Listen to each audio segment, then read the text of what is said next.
Welcome everyone to Nerd of the Rings. We have a very, very special live stream today. We are live in Oxford at the Lamb and Flag pub, frequented by the Inklings famously. Thank you to Dylan and Alice who run the Lamb and Flag, letting us invade their space here today. And I am joined by a very special guest, Mr. Brian Sibley. Brian, thanks so much for joining us. Oh, it's great to be here. I mean, we've talked several times, but never been in the same room when we've talked. So that's right. It's very fun. And you actually saved me having to cross the Atlantic. That's right. Yeah, I'll come to you. Yeah, yeah, exactly. And you are actually the first 3-time guest on the Nerd of the Rings show. Oh, yeah. Right. So that's kind of a dubious honor. I think. I don't know. I think I quite like that. Is there a badge? A badge? I'll have to make one, especially for you, since you're the only one. All right. Oh, you've heard it here, so make sure you do it. No. Now, for those of you, I'm sure most of you know this already, but Brian is, of course, the co-writer on the 1981 BBC radio drama of The Lord of the Rings. He's the author of a lot of the Lord of the Rings and Hobbit trilogy tie-in books. And most recently, I've got my copy right here. He is the editor of The Fall of Numenor and Other Tales from the Second Age of Middle-earth. I had to write it down. It's quite a long title. Yeah, no, I usually just call it Fall of Numenor. I'm glad you did it for me. Thank you. So, Brian, how many times have you been to Oxonmoot? Not as many as Oxonmoot people would think was respectable, I'm afraid. I think I first came in 1981. And that was then in another hostelry, which was called the Turf Tavern. And it was, I must have given a talk or something, I can't remember really, but it was because of the radio series, which had just been transmitted. And I was given the gold badge of the society, which was presented to me by Christopher Tolkien at that event. So that was very special. I can't remember a lot about it, except having to walk down to where Priscilla was standing or sitting on the front of the gathering. And it was a bit like going to a kind of one of those things where the Queen taps you on the shoulder or pins your MBE or your CBE on you. So yes, it felt incredibly special that she pinned the badge on me. So that was lovely. So there, and I've been to several others where I've spoken. I've been to some of the conventions as well, but they don't count as being Oxonmoots. If you're talking to a tried and tested Oxonmooter, they will tell you no, only Oxonmoots count. And even if you've been to 3 or 4, there's somebody there this year. There's someone there who's been to about 3 conventions, Tolkien conventions in this country, but they're not allowed to count those because they haven't actually been to an Oxonmoot. So it's, if you're, I mean, don't blame me. Very particular about the rules for this, but so, and you're a newbie. I am a newbie. My badge is the newbie badge. They make it different so that they can spot you and throw things at you and or ignore you or if you they don't go to you for advice. I've noticed nobody has asked me where anything is, which is smart. Don't ask this person. Now, tell us a bit about, you have a presentation coming tomorrow afternoon here at Oxonmoot. Tell us a bit about, for the folks at home, what the in-person crowd here is going to experience. Well, you see, what happened last year, the book had been announced when Oxonmoot came around, but it had not been published, and it was very, very seriously embargoed. And so the whole thing was so bizarre because earlier in the year, I'd had to keep absolutely quiet. I hadn't told anybody that it was happening. That wasn't announced till June. And what had happened at the beginning of the year at the Tolkien Society's AGM is that they'd announced that I'd received the Outstanding Contribution Award, which is this beautiful bronze dragon. I mean, it's a wonderful piece. It's terribly heavy, and no burglar would ever try and lift it. But if there were a burglar in the vicinity, I could probably use it as a fairly deadly weapon, I think. But anyway, so here I was being given an award for all the stuff I'd done years ago. Oh, well, across my life, it was like a lunchtime award thing, what they call them, where you have somebody just gets it because they've not won anything else. Oh, we better give them one of those. So no, I felt hugely honored, but I couldn't say, actually, there's a book coming at the end of the year, which it's kind of, well, it doesn't justify it or honor, but it gives a good reason why you might have given it to me if you didn't know I was doing it. So last year, the book had been announced, and there was quite a lot of flack about it. Well, you can ask me why in a minute, but a lot of people were reacting quite badly to the announcement that it was coming. So when I did my presentation last year, I talked really, well, I did a talk called From Ink to Income, which was really about the whole commercial history of Tolkien, that it began very personal, very small, just one man writing a story, not even think he was going to publish it, let alone everything that's come from that, films and plays and musicals and books and so on. And but so I thought, well, I've got to include something. So I had the picture of the end paper, which is this, if you haven't seen it, it's an extraordinary painting by Alan Lee of the great wave coming across Numenor. The whole, everything is like tipping up sideways. Yeah, it's a brilliant picture. Oh, it's amazing. Which caught a lot of people's imagination. So I could show that. And they also, HarperCollins also allowed me to show one of the other pictures, as long as I didn't show any others. So I had that one, but they put it online at 7:00 in the evening as I was speaking at 7:05. So actually, anybody who'd been on their phone would have found it before I got it up on the screen. Anyway, so last year I couldn't really talk about the book. So what I wanted to do this year was just give a bit of an insight into how the book came to be put together and what the pleasures and perils of it were. So that's the raison d'etre for doing tomorrow's talk. And I hope there won't be too many embarrassing questions, because there's still things I shouldn't say. So well, that's the exact questions that we want to. I know. Yeah. Now that you've teased that there's some embarrassing things to say. Oh no, not embarrassing, but there are stories. Let's say. Yeah. Well, you mentioned just a second ago. They're coming for me. Oh, they're here. No, it's all right. You must have said too much already. The Nazgul here, you see, have flashing lights. Much less subtle. Now, you mentioned that not everyone was thrilled about Fall of Numenor. Yeah, there were some very hard things said in the announcement. When HarperCollins announced it, I was on holiday at the time in Greece, and I was bringing this stuff up on my phone, and people were saying, it's another cash grab, and this shouldn't be happening. And of course, some people, one or two, were saying, well, this man Sibley he's not an academic, which is true. Hand on heart, I'm not an academic. I don't have a degree in anything. But what I was, I think, and still am, I hope, is a storyteller, because much of my work has been about telling stories, either through dramatizations like The Lord of the Rings or The Chronicles of Narnia or many of the other things I've done, but also about telling, say with John Howe, working on telling the story of maps and how they got made. Yes. Or in the case of the Jackson films, actually telling the story about how the films were put together, interviews with people and designers and costume makers and makeup and so on. So I've always seen myself as someone who is primarily concerned and involved with telling stories about people, places, things. So for me, it felt like an ideal job. It felt like a nerve-wracking job, because it's, anybody who knows, all the stuff about the Second Age is distributed through, I think in total, but I included the letters and the 3 volumes of Lord of the Rings.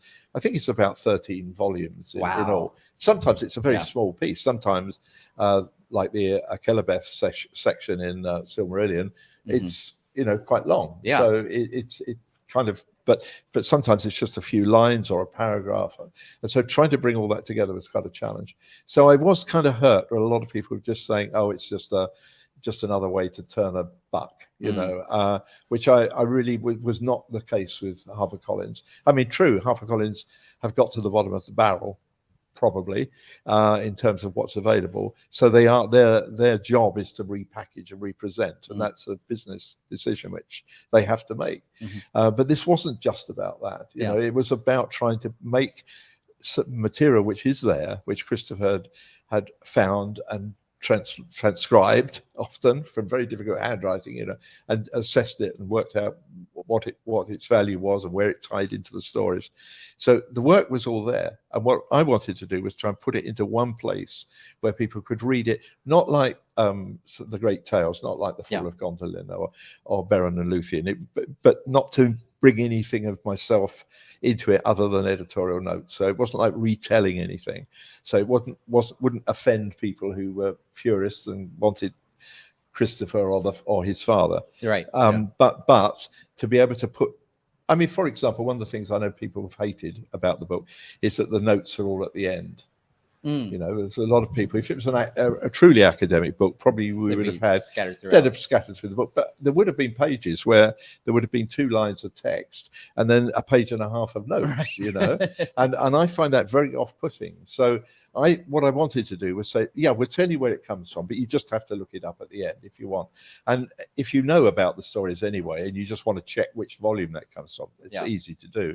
But I wanted the text to flow and tell us a story, and especially because I mentioned Alan's painting, but we should say there's 12 plates in that book, but also there's, well, nearly, I think it's 70 plus line drawings all the way through the book. Right, You know, with decorations, portraits of people, places that are referred to in the text. It's really brought the text alive, I think. So that was it. So I got a bit upset that people were kind of thinking I was just writing. Well, I think someone said, "Oh, he's riding in on the coattails of Christopher Tolkien." Well, you know, well, it wasn't like that, but you know, I understand that's how people perceive things. But after the event, apart from a very sniffy review in, I can't remember the magazine, Tolkien magazine, but I'm not, so it wasn't an official Tolkien Society magazine, I hasten to say, but so I'm not going to dignify it by telling you the name. But apart from one, all the other reviews, I think, were mostly very favorable because people just said, "Oh, thank God, I've got this in one book." Right. Yes. You know, so That was the idea. That's the thing that excited me the most, because before the book came out, after it was announced, I you know, was looking at my bookshelf and pulling off the volumes. I'm like, okay, so there's Second Age and Silmarillion, there's some appendices, and I start Unfinished Tales. I started pulling out all the books, and I ended up with this huge stack of books. And I don't think I missed some, because I didn't end up with 13, but I was curious. So you answered one of my questions in your response there. So it was 13, you think? Yes, I mean that included the 3 volumes of the trilogy. Yes. Not a trilogy. It's not a trilogy. I Right.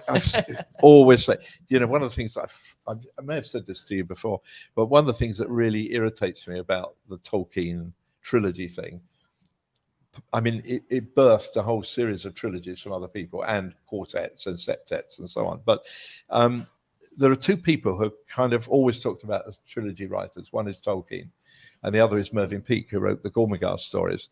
And Tolkien, as you know, everybody listening, watching this will know, Tolkien only ever intended to write one book. Right. I mean, as far as the Lord of the Rings was concerned, 1 volume. And Mervyn Peake had intended to write maybe 6, 7, more, possibly more volumes. Tolkien was sort of railroaded by his publisher into chopping the book up into 3 chunks, which he didn't like very much or wasn't very happy about. And Mervyn Peake died before he could write more than 3 volumes. So neither of them were truly trilogists. So anyway, that's a snippet of useless information. Trivia. Bit of trivia for your next pub quiz. You know. Now, I do have to call out, I think Caitlin, Tea with Tolkien, just showed up. And she was the first person to wave. Everybody in the room, guys, for watching online, everybody just turned and looked at Caitlin. I'm embarrassing the heck out of her right now. She was the first person to wave I saw in the background. And it would be one of my fellow Americans who would, of course, wave in the background of a live shot. So shout out to Caitlin, who's probably turning red right now. Hi, Caitlin. Now, I wanted to talk a bit, Brian, about you have kind of a unique position where you've had your hand and been involved in multiple facets of a lot of different Tolkien. pockets. Yeah, a lot of different pockets. And what's he got in his pockets? Yeah. Now, Tolkien is so unique in that, there's serious academic scholarship that happens, but then there's also this more pop culture fan side, a lot from the movies, radio drama, adaptations, things like that. Now you were obviously co-writer on the radio drama. Like we said, you wrote books about the film trilogies, and now you've had the experience of editing Tolkien.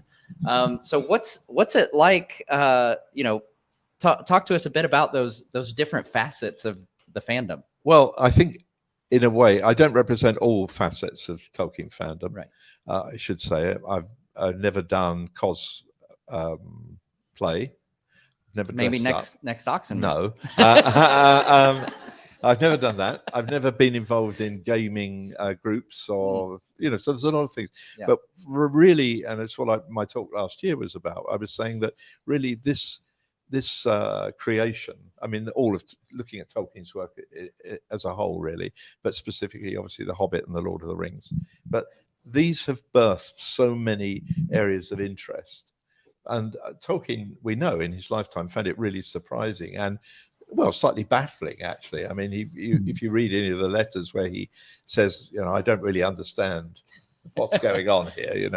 These people seem to have a different view of the book to me because they were seeing it, in an allegorical sense or whatever.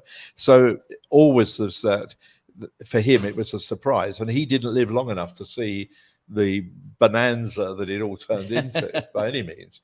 But there were already things appearing, bits of memorabilia and stuff. So it's always been the fandom has always expressed itself in many forms, and that's what I like. I came to it through the book, Hobbit first, then Lord of the Rings, which I found very hard to read because I am and still am a very slow reader. So reading all that stuff for the Fall of Numenor was quite a challenge. But I then embraced other things. I had the Jim Corti poster, on my bedroom wall, and then Pauline Bain's poster map of Middle Earth, and I bought Bo Hanson's music from Lord of the Rings when it came out, though I wasn't really into that kind of music at all, but it's to do with Lord of the Rings. So I've experienced aspects of that, and I respect all of them, because the fandom of Tolkien, even if he himself wouldn't have necessarily understood all the aspects or even liked all the aspects of it, that what he created has given so much entertainment and enjoyment and pleasure in all these ways. The academics discussing the languages or the sources or the inspirations, through to the people who just love dressing up fabulously. If you go to see anybody at Oxonmoot, I'm sure it's true elsewhere, well, I know it's true elsewhere, that some of the costumes that people create are just amazing. I mean, they're as good as anything that's been created for the movies. Oh, it's wild. I'm terrific. So I love the fact that it's so representative of fandom and enthusiasm, because that's what I'm an enthusiast. I've always tried to be an enthusiast, and not just be an enthusiast, but then try and pass on that enthusiasm to other people. I was lucky. I knew two inklings, though both of them were kind of slightly on the margins. I knew Walter Hooper, who was towards the end of Lewis's life, served as his secretary. And I also knew Roger Lansing Green much better. I considered Roger a friend. But I only knew two inklings because, of course, they were young men at the time. So that's how, they were still alive when I was meeting people. But I respect the history and the legacy so much. And yeah, it's been lovely to be able to, as you say, dip into those different things. And that's why I think I kind of took it a bit personally when The Fall of Numenor came out and people were sort of saying, oh, it's just, I think just because I hadn't thought like that. I thought, this is an opportunity to do something quite different. It frightened me and worried me, but nevertheless, I thought, this is something I know I can do. If I can get it done in time, that kind of thing. And then suddenly people were kind of saying, oh, it's just turning a buck. And that kind of hurt. But that's all in the past now, and I'm happy because so many people. Yeah, I think the reception has proven the value of the work. And I think there was always a tension and anxiety from my part, and HarperCollins in a sense, because Christopher had died. But Bailey, his widow, was still around. Simon, the son, Christopher's son, was still around. The estate was still functioning, and the trustees were still there, all of whom have an eye on anything connected with Tolkien, rightly so, because without them, it could be a complete free for all Right. everywhere. Yeah. So I respected that and wanted to please them and honor the memory of Christopher particularly. And of course, Priscilla died while I was putting it together. And so that led me to say to the publishers and the estate, I would like to dedicate this book to the memory of Priscilla, because she was, I mean, Christopher was unquestionably the man for whom we will always be indebted for pulling together all these documents and making sense of them for us, and beginning really what all that academic research that's gone on. It was begun by Christopher. But Priscilla was a tireless advocate for her father, a wonderful enthusiast. She shared her love for him and his books with the fans, and which is why I dedicated it to Priscilla, ever the friend of Friends of Middle Earth. And that gave me a great deal of pleasure. I wish you could have seen that the volume was dedicated to her, because that would have been even nicer. But it was just an honouring back to somebody who was the person who gave me the badge that was the first kind of honour I received from the Tolkien Society. So kind of full circle, really. Yeah, well, that's lovely. Now, I will say, folks in the live chat, if you have questions for Brian that kind of come to mind, be sure to leave those in.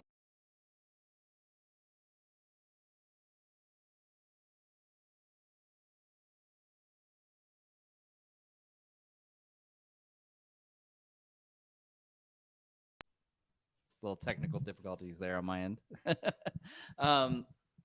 So I wanted to ask, you mentioned Christopher's work editing his father's text. Now, did editing Fall of Numenor kind of give you a new insight or appreciation into the work Christopher did? Yes, I mean, I would be the first person to say that if somebody else had done this for the Second Age, however they did it, I would have wanted to have it, because just to be able to gather these things, Christopher's intent was always, here I'm presenting you with things that I've uncovered, and this is their importance, and this is how they differ from that thing which you've read, or this thing which was in some other book, and this is how he's changed the name of a character or the spelling of a name, like those kind of things. It was studious and very important material.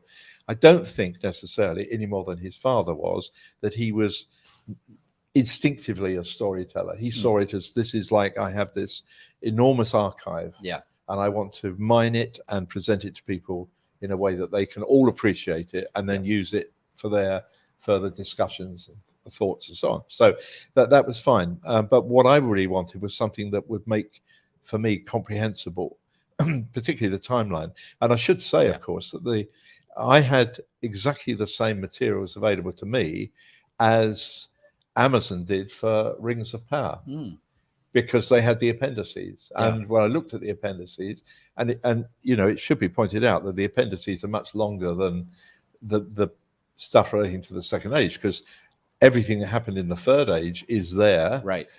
Including every event that happens in the Lord of the Rings, the dates that they happen, but also all the other things leading up between the Hobbit and the Lord of the Rings, and pre the Hobbit, all those parts of the age. Because just as Rings of Power is only really looking at the last few hundred years of the Second Age, the Hobbit and the Lord of the Rings are really only in the back end part, back end of the Lord of the Rings. So there's a lot of stuff still out there, and what I really wanted to do was as close as I could. I know Christopher would have woven the text together, I'm sure, and not leave the hiati, if that's the plural of hiatus, that I've left, but I didn't have the freedom to try and lock them together. That wasn't my intent. Well, it wasn't not my intent. It wasn't the intent of the publishers or the estate.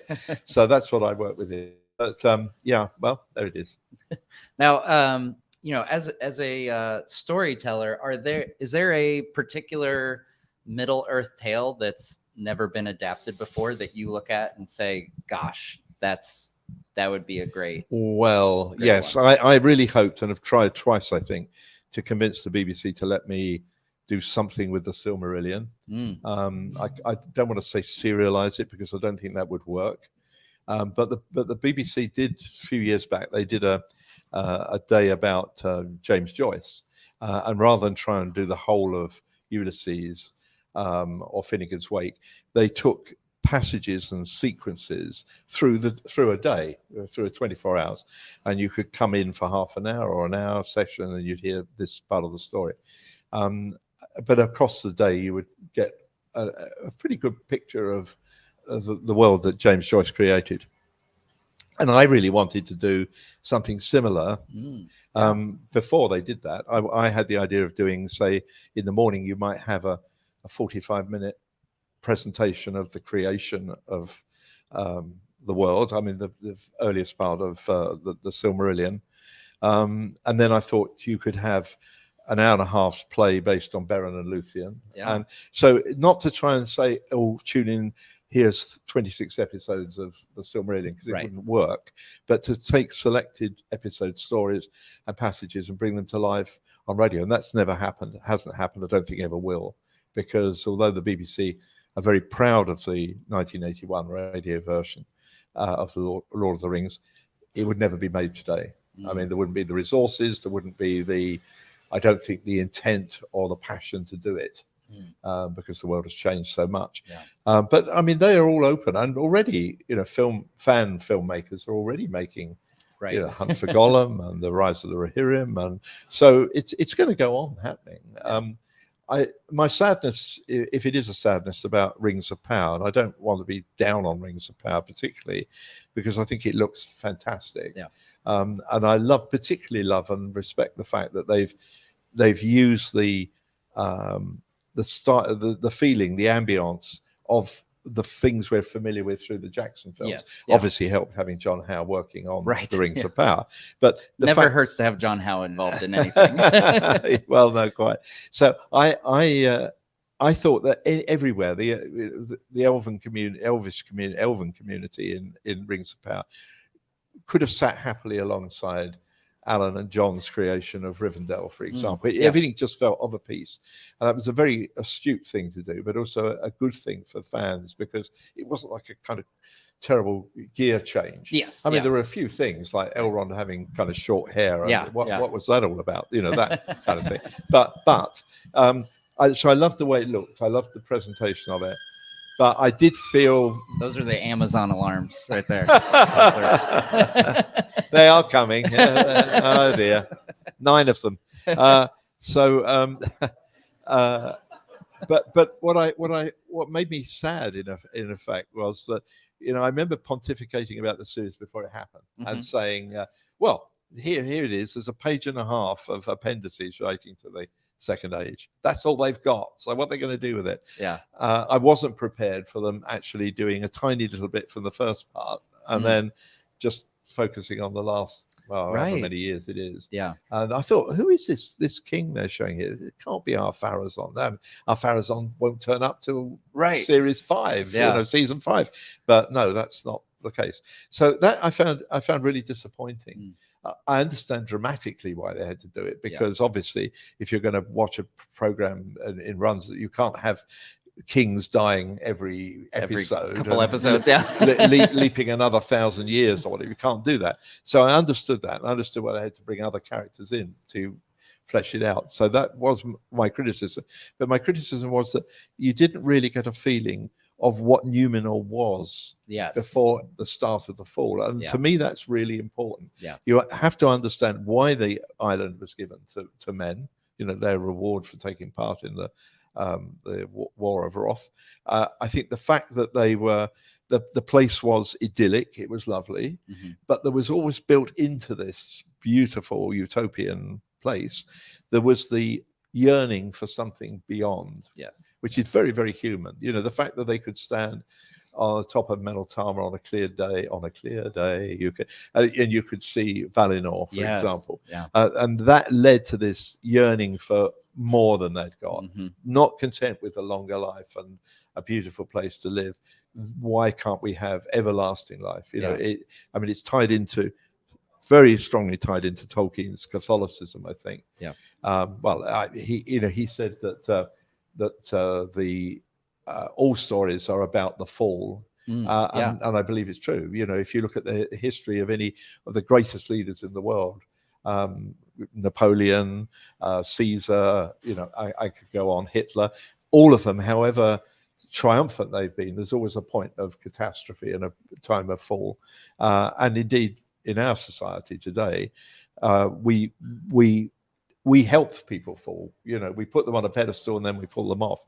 So it's a very common human trait, I think. Yeah. So I think that was built into the story anyway. But if you understand what Numenor was like and how life was, then you realize just how catastrophic it was, the fall, but also the long passage that it took.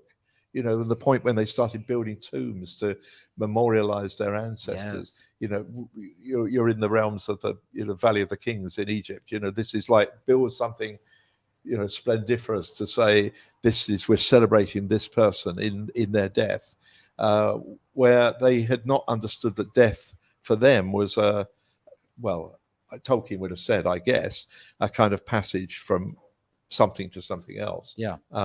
So I don't feel from Rings of Power that I've got any kind of a feeling of what Numenor was. I mean, it looks spectacular. Yeah. I mean, Armenelos and the other cities all look great, but I don't feel I understand how they got like that, or and frankly, I got very confused about the forging of the rings and Sauron turning up. Then why did and Gandalf? I don't know. I can't be doing with it. Yeah, I mean, we could. I think we could be here a while if we start listing off the things. Wasn't a critique didn't about add up. Amazon. Yeah, and I look forward to seeing I look forward to seeing what they continue to do with it. Yeah. And there's some great acting in it as well. Yeah, so. Absolutely. Now you touched on the fall of Numenor, and that decline. And one of my favorite bits is how when they were in a good place, I should say, the kings would actually lay down their lives. Like they would, when they were still of sound mind and everything, they wouldn't cling to life. Yes. And that's always been a really interesting thing. It's what Aragorn does. Spoiler alert, guys. I'm sure everybody in the room and online knows, but sorry, I'm spoiling a book that's been out for so long, for decades. But so that's what Aragorn ends up doing. We read in the appendices. Yep. He voluntarily lays down his life, and that's always it's an interesting turning point where the kings start to cling to that life, and we see them covet that immortality. Yeah, and then become ruthlessly ambitious, like Ar-Pharazôn, taking a scepter that really truly wasn't his because it should have gone to Miriel, seizing power. I find it such a painful concept in the book that Ar-Pharazôn, who we have another waiver. I know who that is. Oh, Marcel. Oh my goodness. Okay. Well, Caitlin beat him to it, so I'm still gonna call it Caitlin. But oh dear. Anyway, yes. So to me, it's always been really important that we understand that journey. But the other thing, of course, to say, you had to read the title of the book because it's so long. But it isn't just the Fall of Numenor and Other Tales of the Second Age, because that's the other important thing about the book for me, is that it puts into context what was going on in Middle Earth as well. The rise of Sauron, Sauron's whole incredibly sort of sly way in which he surrenders to Ar-Pharazôn, but with the intent of then corrupting Numenor from within the island, going there as a prisoner and then continuing that corruption and speeding up the corruption. So that whole story and the building of Barad-dûr, the fact that Mordor, and then knowing that all that was going to be destroyed and then rebuilt, yet again for the Mordor which we entered with Sam and Frodo. And one of the thrills of the book, going back to Alan again, is that Alan's pictures and has pictured a lot of those scenes which he's never had a chance to illustrate before. Yeah. And I don't know whether you know, but next year's Tolkien calendar is all his pictures plus 2 new ones. And I've written a kind of introduction and interview with Alan about what he tries to do. But if you look at the structures of the buildings, I mean, the building of Barad-dûr, you only really see probably about 200 foot of something which was, I don't know, how high it is. I forget what I'm sure somebody in this room I'm probably sure they knows. do. I can't remember how many thousand feet it was. But he still manages to convey the bulk of this building through just showing a section of it. And his perhaps the best, no, I can't say the best illustration. The one that intrigues me the most, or I like the most perhaps, is the drawing of the painting which he made of Galadriel passing through Moria. Yes, because he was very, very keen to, he'd done lots of pictures of Moria and Khazad-dûm at the time of the Third Age, you know, corrupted and broken and overrun with orcs and the Balrog and so on. And he said he hadn't had the chance to do something really reflecting the splendor of Moria. Yeah. And here he was able to do it with all the gilding and the carvings and the waterfalls. It's just beautiful. And it's based on one line in the Fall of Numenor, in the text, which says that Galadriel passed through Moria on her way to Lothlorien in the east. And it's there, you know, there's a picture of it. And the building of Barad-dûr, which he'd never done before. So, you know, there's lots of, and the temple of Sauron. In our Menelaus, which is fierce. Yeah, we have, there's people being led for human sacrifice. Yeah, absolutely. So there's some great images in there. And anyway, they're in the calendar as well. So, and you can see them bigger in the calendar than in the book. So just a plug from HarperCollins. Use your royalty, please. That's a joke because royalties don't exist. But that's another story.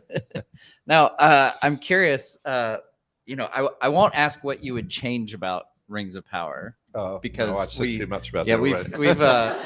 We've only got about 10 minutes here. But I am curious. You know, I mean, they may be able to do flashback. I mean, they did a flashback, of course, to the First Age, really.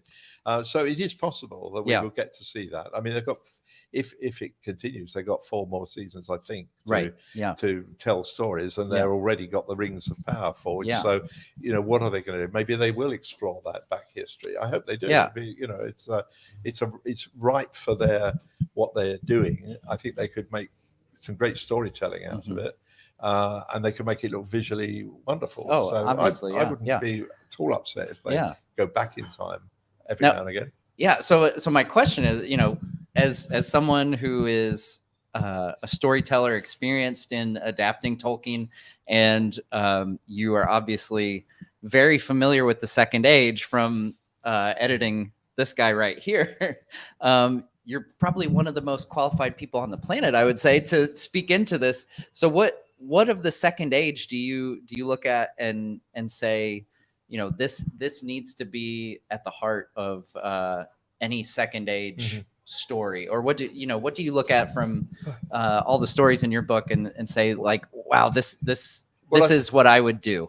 I think it is to do with the power of Sauron.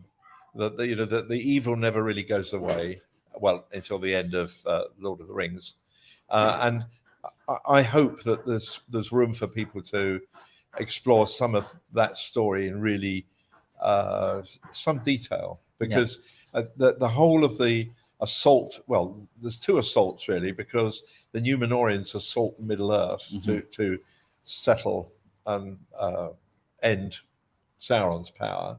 And out of that comes yet another incident, another boost to their already increasing depression and sadness and melancholia, and they enable this heinous character to take over their culture, and that power struggle. Because, you know, when we see Sauron in the Lord of the Rings, we hear about his great power and all the rest of it, but he is this kind of this eye in the dark, in the far south, and it's not a kind of visible personalized presence. You've got the voice of Sauron, and you've got, you know, other people representing him, other beings representing him, I should say, but you haven't actually got Sauron out there doing mischief.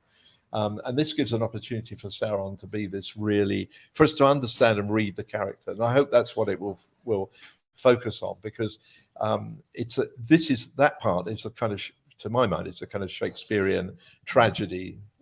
It's of that scale. The fact that Sauron manages to inveigle his way into our Pharazon's confidence and influence. Yeah. And it reminds you of things that you're going to read about in The Lord of the Rings later, like Grima Wormtongue working his way into Theoden's confidences and corrupting what was really good about Theoden until he was liberated.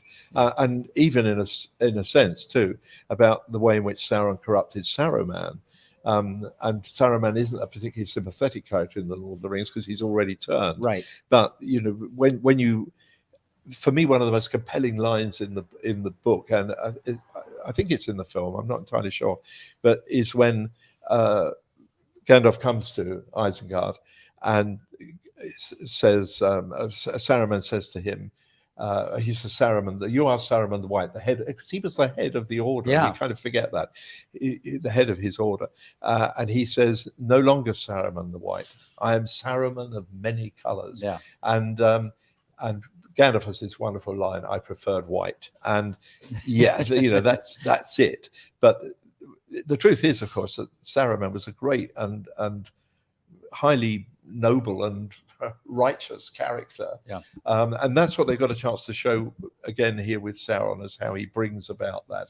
And maybe dramatically, even if it's not actually in the text, but just the extent to which he is the source of our Pharazon's ultimate corruption and desire to assault Valinor. I think those probably are things they could, just saying, guys, if you want any further help, call Brian. Yeah, just, well, yes. Give him a ring. Matt will pass the details. Yeah, that's my agent on this one, by the way. I'm your agent? On this. Okay, on this. Okay. All right. There we go. I'm going to add that on a business card or something. Now we've got just a few minutes here. I wanted to ask, because last time we spoke, I don't think it was the book was actually out yet. No. Right, yeah. But you also recorded the audiobook. Yes. So you read I read kind of the notes. Yeah, you read me. your voice. Yeah. So what was that experience like? That was utterly terrifying. I've always had problems. I think if I'd been born today, people would have categorized me as being dyslexic, but dyslexia didn't exist back then. So somebody said I think it's an Alan Bennett script, or maybe it's not, maybe it's Julie Walters, I don't know. Anyway, there's a thing which is, well, we didn't have dyslexia back then, we had doing raffia at the back of the class. So I've always had real problems with the names. And I remember when I was first reading The Lord of the Rings, age 21, I didn't even know how some of the names should be pronounced. Well, you don't necessarily. You don't know it's Theoden if you don't know it's Theoden, if you see what I mean. How would you know? Well, you could look in the appendices, I guess. So in my mind, I have a kind of little noise that says that's that word, that's Nazgul or whatever. Now, obviously, when I did the radio version, I had to get a better grip on the names because people would ask me. And Christopher did a tape recording for us, cassette, which he read all the names and the place names. Wow. Very, very carefully, giving the pronunciation. And the actors used to go bonkers because they'd play it on the cassette player. We only had cassette players then, so you had to reel through till you found the right one. Yep. And then they'd play it, and then they'd go, how is it? Is it Theoden? What? No, I heard it. So they had to go back again. Yeah. So here am I having to read these kind of tongue-busting names, strings of them. Didn't find it easy at all. And I'm not absolutely sure what the book does, what the speaking book does, but it's got lovely work from Sam West reading Tolkien, which is fine. It's great. But for me, it's like the notes are now got back on the same page because quite often, I interrupt the telling of the story by giving you the stuff that in the book is at the back of the book. It's at the back, yeah. And I have some reservations about that. I've not heard from anybody what they think about it, so I'd be interested to know actually how people appreciate it. But it was a great honor to do it because previous ones have been done by Sam West and his father. West. And so to get the chance to actually do it, years ago that I did a lot of broadcasting, but I wasn't ready for all these names. And just, when you're reading a long piece of text and you you say, how's that pronounced? Oh yeah, got it. And then you go down 4 or 5 paragraphs later, and it's gone by then. It's like, oh, what was it? So I found it very hard and very tiring. I did it all in one day. My husband David was sitting through it, and I think it ran to, I think we were there about 6 or 7 hours in the end. It was an awful long time. But anyway, I think it sounds all right now. Yeah, so no, I think the power of the editor. Yeah. Now, okay, so final question we actually have from Fornod. So he asked, is there an opportunity to do a third age book in the same format as Fall of Numenor, using unfinished tales, etc., or the appendices, or do the appendices already cover it well enough? And I'll expand that question.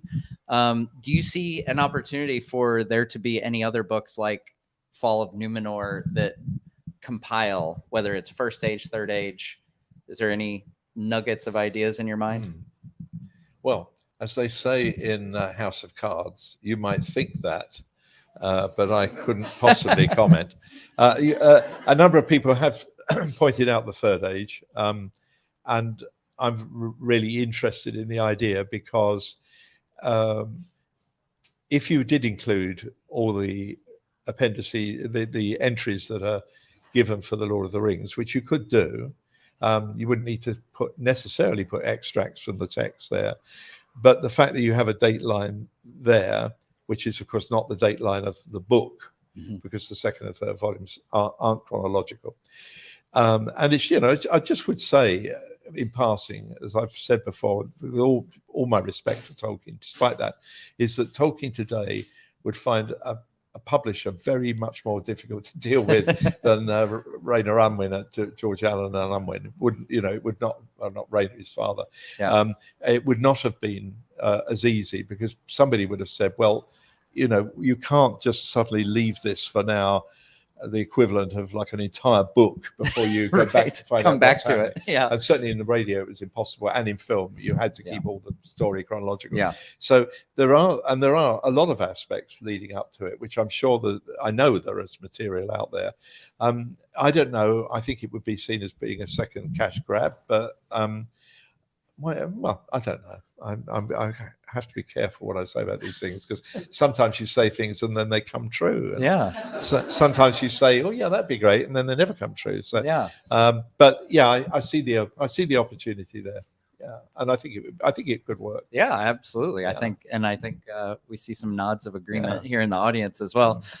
So last thing, usually I end these with some lightning rounds about like favorite character and stuff, but we've already done that. We've done that. Yes. Yeah, we've done that. Probably. So I'm going to circle back to something you said earlier. So this is going to be my final question. Okay. Now, you said you would never do cosplay, but in a hypothetical world, if you were to do a cosplay, who would you dress up as? Oh, that's a good question. It's a very good question. If there was a way of doing it without too much discomfort, I think I'd quite like to be Treebeard or an Ent. I actually, I thought that's what you're going to say. That's awesome. Well, I'm sure we have people watching, or maybe even in this room, that are already thinking in their minds, like, maybe I can get Brian to dress up like an Ent. Well, I have a memory of an early Oxonmoot where somebody did dress as an Ent using sheets of corrugated paper, which were wrapped round with a hole in each side to put their real arms through, and a hole for their face. And they actually managed to sit through the entire dinner, the event. But I think not in great comfort. But I'm sure the people at Weta could knock me up. Oh, yes. Well, yeah, we might have to put in a call to some Weta folk. I mean, I don't want to overpromise here, but I feel like we have the beginnings of a pretty good Oxonmoot 51 next year. Maybe that's the headliner. And if it's easier, I'd go for Radagast, because Radagast. I'm not so keen on the way Radagast was presented by Sylvester McCoy, although I like Sylvester McCoy as an Yeah. actor. I But wasn't a fan of the bird poop. That no, bugged me. That bugged no, me. Yeah. I was like, "God, exactly. Get that off of But there." he fascinates me as a character. Yes. And you know, the scene where Saruman, they're talking about Radagast, and Yeah. Gandalf says, you know, Radagast, who told you? Radagast told me. Oh, Radagast the bird tamer. You know, Radagast the fool. and yet he was, of course, like the others, was a force of great power there. Yeah. And I've always thought that's a story that somebody should really, well, I suppose Jackson's done it now, but all those rabbits and things. But I just think there's a story there about Radagast and what became of him, you know, because he did all the right things in the little bit that we know about his life. You know, without him, Gwaihir would never have found Gandalf on the top of Orthanc. So if the tree is too difficult, then maybe bird poop. No bird poop, No. Radagast. Okay. That's well, we'll leave it there and see what happens next year. I don't know. Maybe we'll get Brian in cosplay next year. Brian, thank you so much for joining us here. It's been great fun, Matt. Really We're here at the Lamb and Flag. We'll be back here in a few minutes with Dr. Kristine Larsen will be our next guest. But in the meantime, if you guys haven't already, pick up The Fall of Numenor. This is my deluxe version. There's also a version with Alan Lee's wonderful work, and there'll be a paperback version coming Not out sure before when, too but there long. will be, yeah. So keep an eye out for that as well. Thank you again, Brian, and Thank you, Matt. thank you, and we'll be right back here on Nerd of the Rings.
Thank you so much, guys. Thank you, Katie.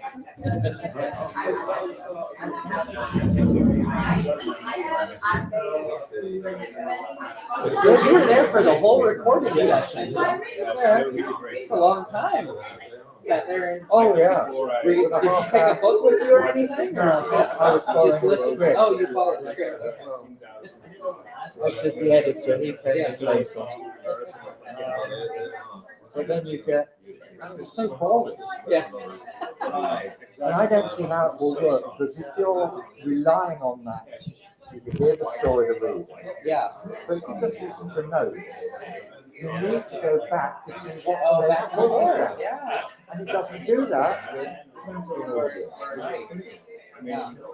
So I think it's pointless. But he did it. But then you get, page so-and-so referring to this page 255, 522, 525. And in the end, it was just getting word blind. No idea. But the record studio manager who was recording very fast reset, because it's all done digitally. Yeah, and I was scrolling through and I saw this. Basically, right, yeah. market across the head. He does shirts as well. And we found that they Now do. it's splicing block, tape. Much easier But now it's just cursor. Yeah. Strike that. Sorry. Put that there. Oh, right. done. So it can bring loads of retakes almost instantly without having to wait or reset anything. So they've got probably 3 times the length with all the outtakes and the retakes. And sometimes there will be 10 takes of one thing going. I've lost it. Sorry. Good now. I come across certain words in my scripts. There's certain names or cities that I'll just sit there and It's all right for Oxonmoot. Everybody, because of the things you've done, everybody knows who you are. and I always add a second R, and like it gets to the point where I say something that I'll change it. I'll talk around it. I'll talk around it because I don't have to say I've been that. so lucky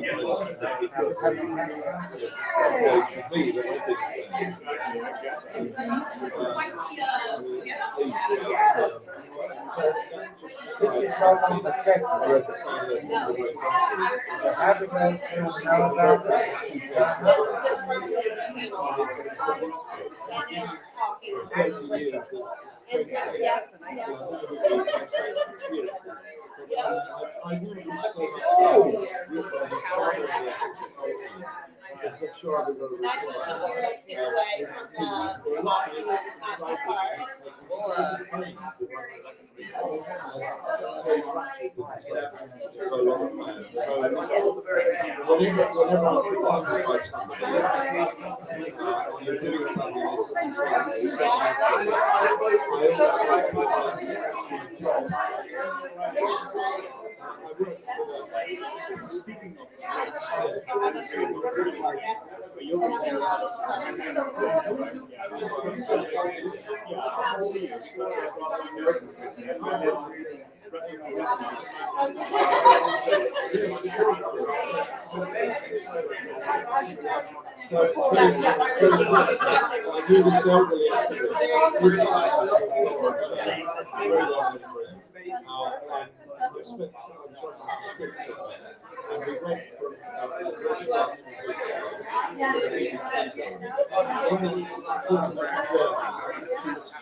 I just wanted to say that the audiobook was wonderful. Thank you. And I love the format and how it all works. So when you said that, I just wanted to.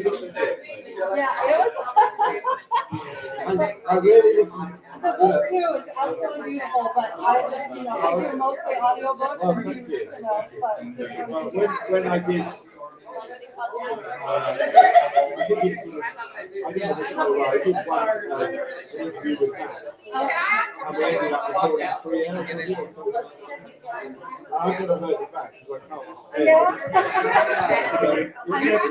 I'm sure. So appreciate your time with everything.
Welcome back, everyone, to Nerd of the Rings.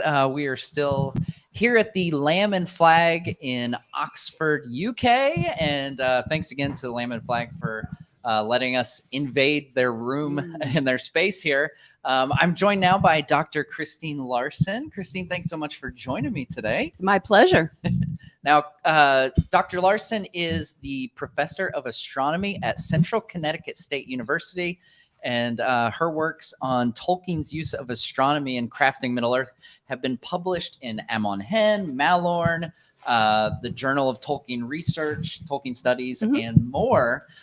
So, Dr. Kristine, tell us a bit about your work. This is a really fascinating intersection for me personally, because when I was a kid, I wanted to be an astronaut, and so I was really into astronomy for a while. So, tell us a bit about your work. Well, I think like many people in this room and watching online, I fell in love with Tolkien in my tweens. And when I was reading The Lord of the Rings and The Hobbit for the first time, perhaps unlike some people in your audience, I was making notes of all the astronomy references because even at 12 and 13 and 14, I was a science nerd. And a number of years ago, I was moving around some boxes and I found my old notebook where I had actually written down the pages and the references to the moon and the sun and the stars when I was reading The Lord of the Rings. So, wow. Yeah. And I will admit that my first 2 times reading the Silmarillion, I didn't make it through. I made it through the parts that normally people stop at, the cosmological stuff. But when it started becoming just elves behaving badly, it just sort of lost my interest. I'm like, where'd all the cosmology go? Where'd Varda go? She was cool.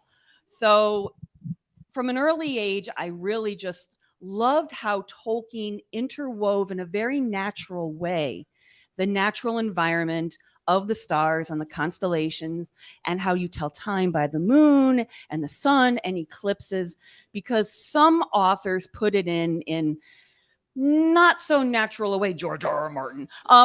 And so when someone does it right, as a scientist, I love it because it becomes a teachable moment. Because when you're teaching science to non-scientists, a lot of times they come in with this idea, well, I don't need to know science. I'm not a scientist. What do I care about the phases of the moon? What do I care about the constellations?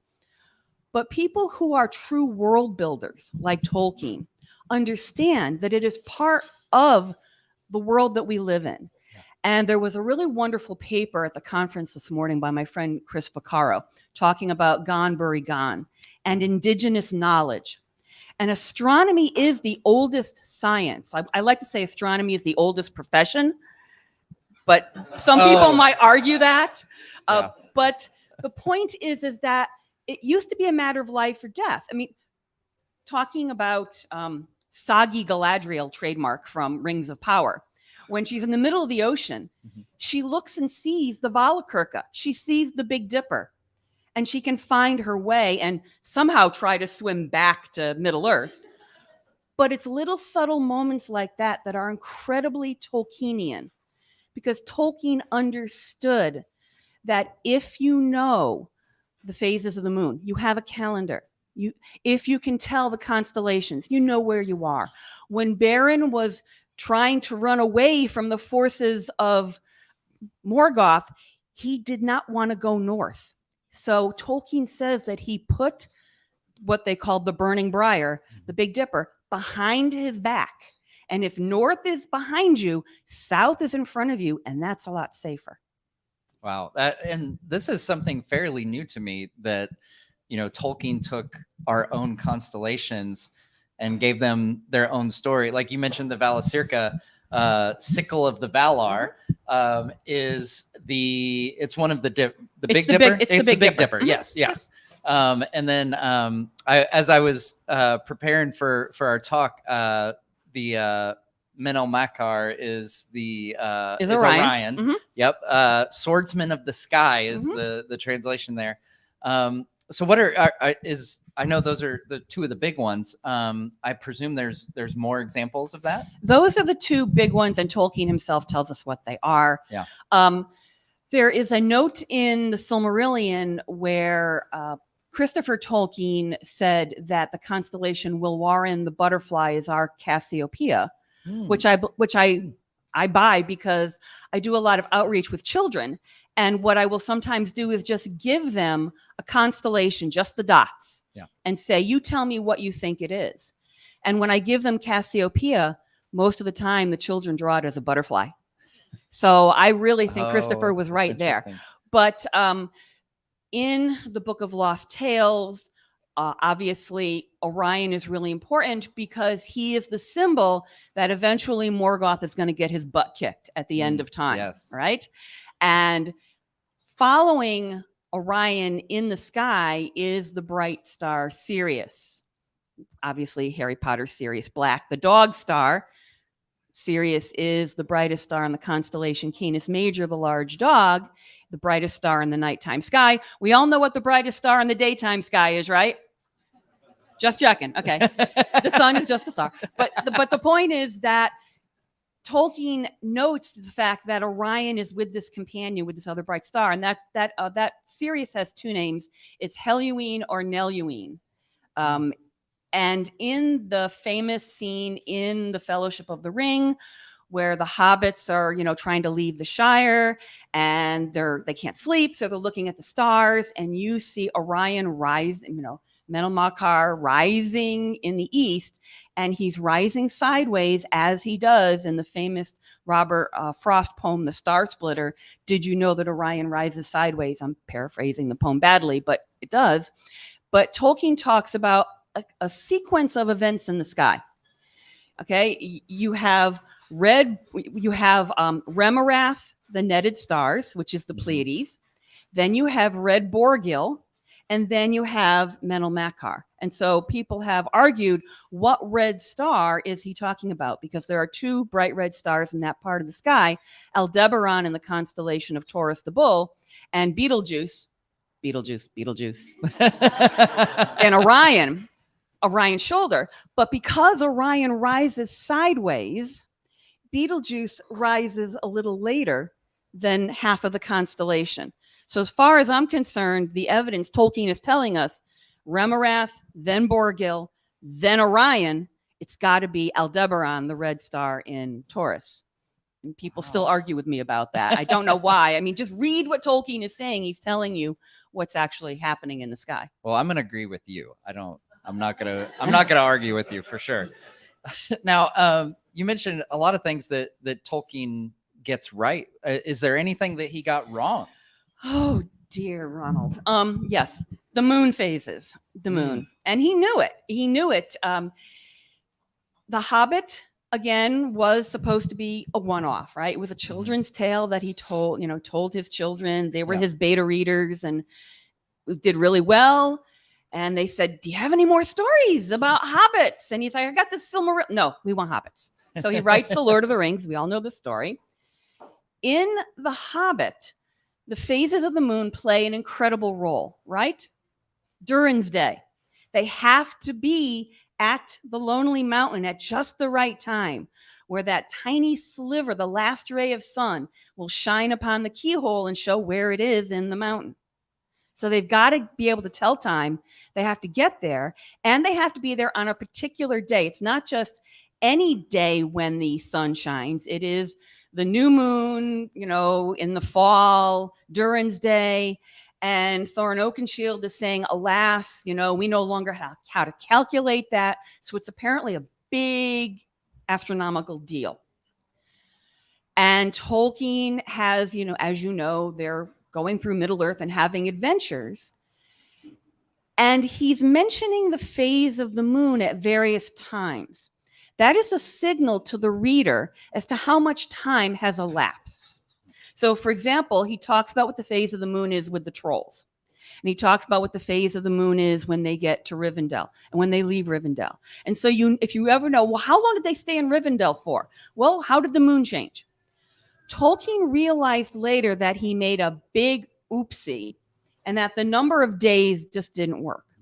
And he knew that because the phase of the moon was so important with Durin's Day, that he really should try to get it right. And he knew that there were other things, like he had to retcon the scene with Gollum, right? The riddle, because after when we wrote the Lord of the Rings, Yes. he had to change.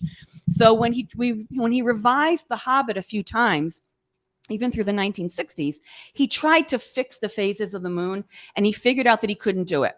So he changes a couple things. There's one scene where it was supposed to be a waning moon, and he just put the word wandering in. Sounds good. It's got a W and an A and an N. So the point is that he knew he couldn't fix it. So he was determined that in the Lord of the Rings, he was going to get it right, because he was using the same thing in the Lord of the Rings. If you read in almost every chapter, it tells you what the phase of the moon is. Like in Lorien, that's how they know how long they've been there for. Yeah. And so he actually did the smart thing, what any normal person would do. You pull out a desk calendar that has the phases of the moon written, and you use that calendar. But then, of course, this is Tolkien, and he has to tinker. And so he starts changing the number of days, and he has to add. And then if you read the letters, there's this comment to Christopher about how he has to rewrite Emmanuel in those scenes because there's not enough days. And Pippin has to see a full moon at the same time that Frodo does from different parts of Middle Earth. And he almost gets it right. There are a couple of little oopsies in the Lord of the Rings, but much better than The Hobbit, because he was actually starting from somebody else's calculations. Because we know from John Ratliff's The History of the Hobbit that Tolkien was working under, I will ask your viewers here, how long is one cycle between one full moon and the next? How many days? Okay. I hear 28, I hear 30. It's 29 and a half on average. There you go. Most people think it's 28. That is a common misconception. And that's what Tolkien did, because we have his notes. We have his notes. When he drew little pictures and he put the days under them, and it goes to 28. So we know what Tolkien was thinking. So that's a long answer to your short question. No, that's great. So for those who might be tuning in late here, I asked if there was anything Tolkien got wrong astronomy wise. So what I'm hearing is you did not refute that the sun and moon are made up from a last fruit and a last flower from the two trees. So I'm assuming that is accurate, is what I'm hearing. I would have used a mango, but See, here's the thing. People have a misconception about scientists, that we just, oh my God, he got that fact wrong, and how dare he, and that's horrible. Everything is a teachable moment in science. Anything that gets people asking questions about the heavens is good, whether or not it is scientifically accurate. And the first cosmologies were creation myths. And the Silmarillion is not an astrophysics textbook. It's much better written than that. It is a creation myth. It is the story that is handed down, and there is cultural meaning. There is moral, lots of moral meaning, right? And so, I'm sorry, Feanor now. But the point is that it's not a science textbook. And so I personally have no problem with that cosmological part, because I know from whence it came. I know what Tolkien is drawing on, and it's beautiful. And when I teach whenever I teach cosmology, I start with creation myths. And in classes where I really cover creation myths, I always read the first 2 pages of the Silmarillion to the class. Oh, that's fun. And I go, what does this sound like? And they say, sounds like the Old Testament. Bingo. Because the Old Testament is a creation myth. And they go, oh yeah. And then we can start having a conversation about this human need to make stories about where things come from. And no, they're not scientifically correct. But there's nothing wrong with that. Yeah. Not everything in the world has to be scientifically correct. Now, we talked about what Tolkien got right and wrong. I'm curious, because I think I saw you did some blog posts on adaptations. So I'm curious of, the things like the Peter Jackson films, Rings of Power. Mm-hmm. What are there things like, I love pointing out to people that Legolas in the Two Towers says they turn northeast. They're taking the hobbits to Isengard. Guard. but it's actually northwest. There's no way that Legolas was facing a direction where Isengard was northeast. So, so let's ruin some moments for people from Adaptations. So, what's some adaptational, astronomical malpractice that we've seen? Well, I want to give Peter Jackson a shout out for trying at least to get the phase of the moon right sometimes. And he does it in very subtle ways. It'll just be like the moon in the background. And it's like, if you know, one of these things, like a wink, wink, nod, nod sort of thing. Yeah. In the Lord of the Ring, and mostly it's going to be good stuff until we get to the latest. But in the Lord of the Rings, being able to see the stars is a sign of good, because it's, Varda's creation, or you see the Star of Eärendil. But there's where they are in, I believe it's Rohan, and Aragorn and Legolas are out looking, and it's like the stars are veiled. And that bad juju's coming, because you can't see Varda's creation. So there's the astronomy was really toned down in the Jackson films. But there are these little moments that are there, these little gems where if you know, and that's okay. And then we have Rings of Power, which makes me twitch uncontrollably for many reasons. And I understand about adaptation. It's not an astrophysics textbook. Yeah.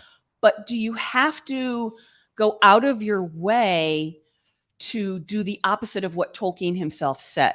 That seeing Galadriel, see the Big Dipper, chef's kiss, beautiful little moment, really great. If you know. I think we figured out that we are not in a flat Middle Earth at this point, because the stars look different in different places according to Rings of Power. Right. And on a flat Earth, that's not true. Yeah. But And I really love the Harfoots. Harfoots, yes, plural. The Harfoots and their big book of knowledge, trademark. It's great because they are an indigenous people who are migratory. How are they going to find their way? They have to understand about the seasons, about changes in vegetation, changes in climate, right? Which stars are visible. So when I was seeing the Sodok's pictures of constellations, I was bouncing up and down in my chair and going, ooh, ooh, ooh. That looks like that, and that looks like that. No, that's just really cool. And then we have Curly, Larry, and Moe. You know of whom I speak. Those the aesthetic, the nomad, and what's the other one's name? Yeah, right. And the Nazgals is what I call them. The Nazgals. Yeah. And the giant shiny dinner plate that they're carrying around for some reason with a constellation on it called the Hermit's Hat. Okay, that's fine. But they're taking. Is he Gandalf? I think he's Gandalf. I don't know. I think, anyways, we'll call him. Maybe Saruman.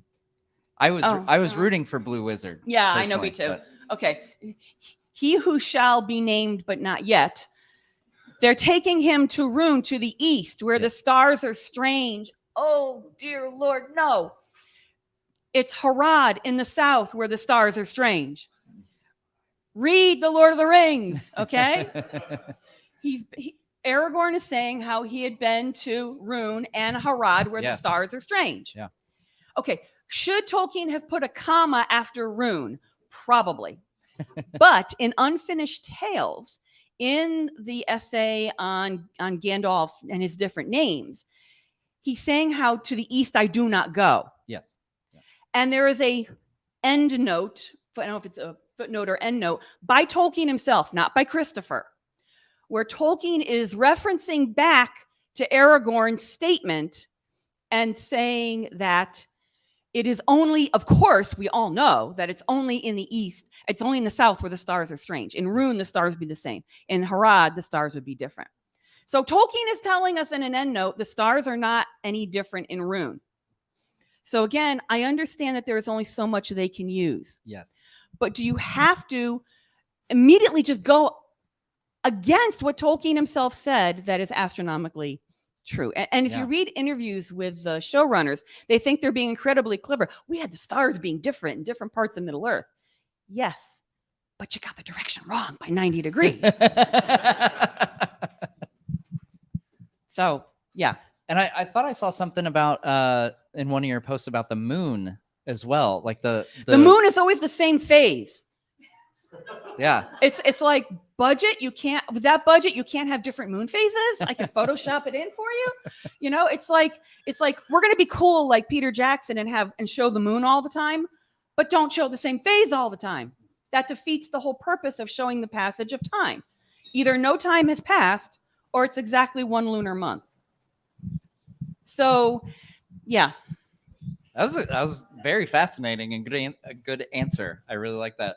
One thing I thinking back to stars, one of my favorite behind the scenes moments from the Peter Jackson films is the way they have the stars reflected in Galadriel's eyes. Mm-hmm. If you recall that from the appendices, because she's seen the light of Valinor and they wanted to give her this distinct lighting. It's so subtle, but then once you see it, you can't unsee it. But she's got this, they've made this lighting rig so that her lighting is like a series of stars. So you see this star reflecting in her eyes. And then of course we have the star of Eärendil.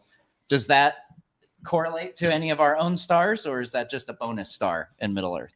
Well, Tolkien himself, when Tolkien tells you, listen to him, right? We all know what the star of Eärendil is, right? It's Venus, right? It is the evening star or morning star, depending upon its motions in the sky. And from Eärendil is one of the most original of the OGs in Middle Earth, right? Going back to the poems. And in those poems, there is, Eärendil is a mariner. He sails the heavens. He doesn't have the Silmaril yet. That takes several different iterations until he gets the Silmaril. But if you look in the Book of Lost Tales, Tolkien is describing Eärendil sailing in the heavens, being chased by the moon.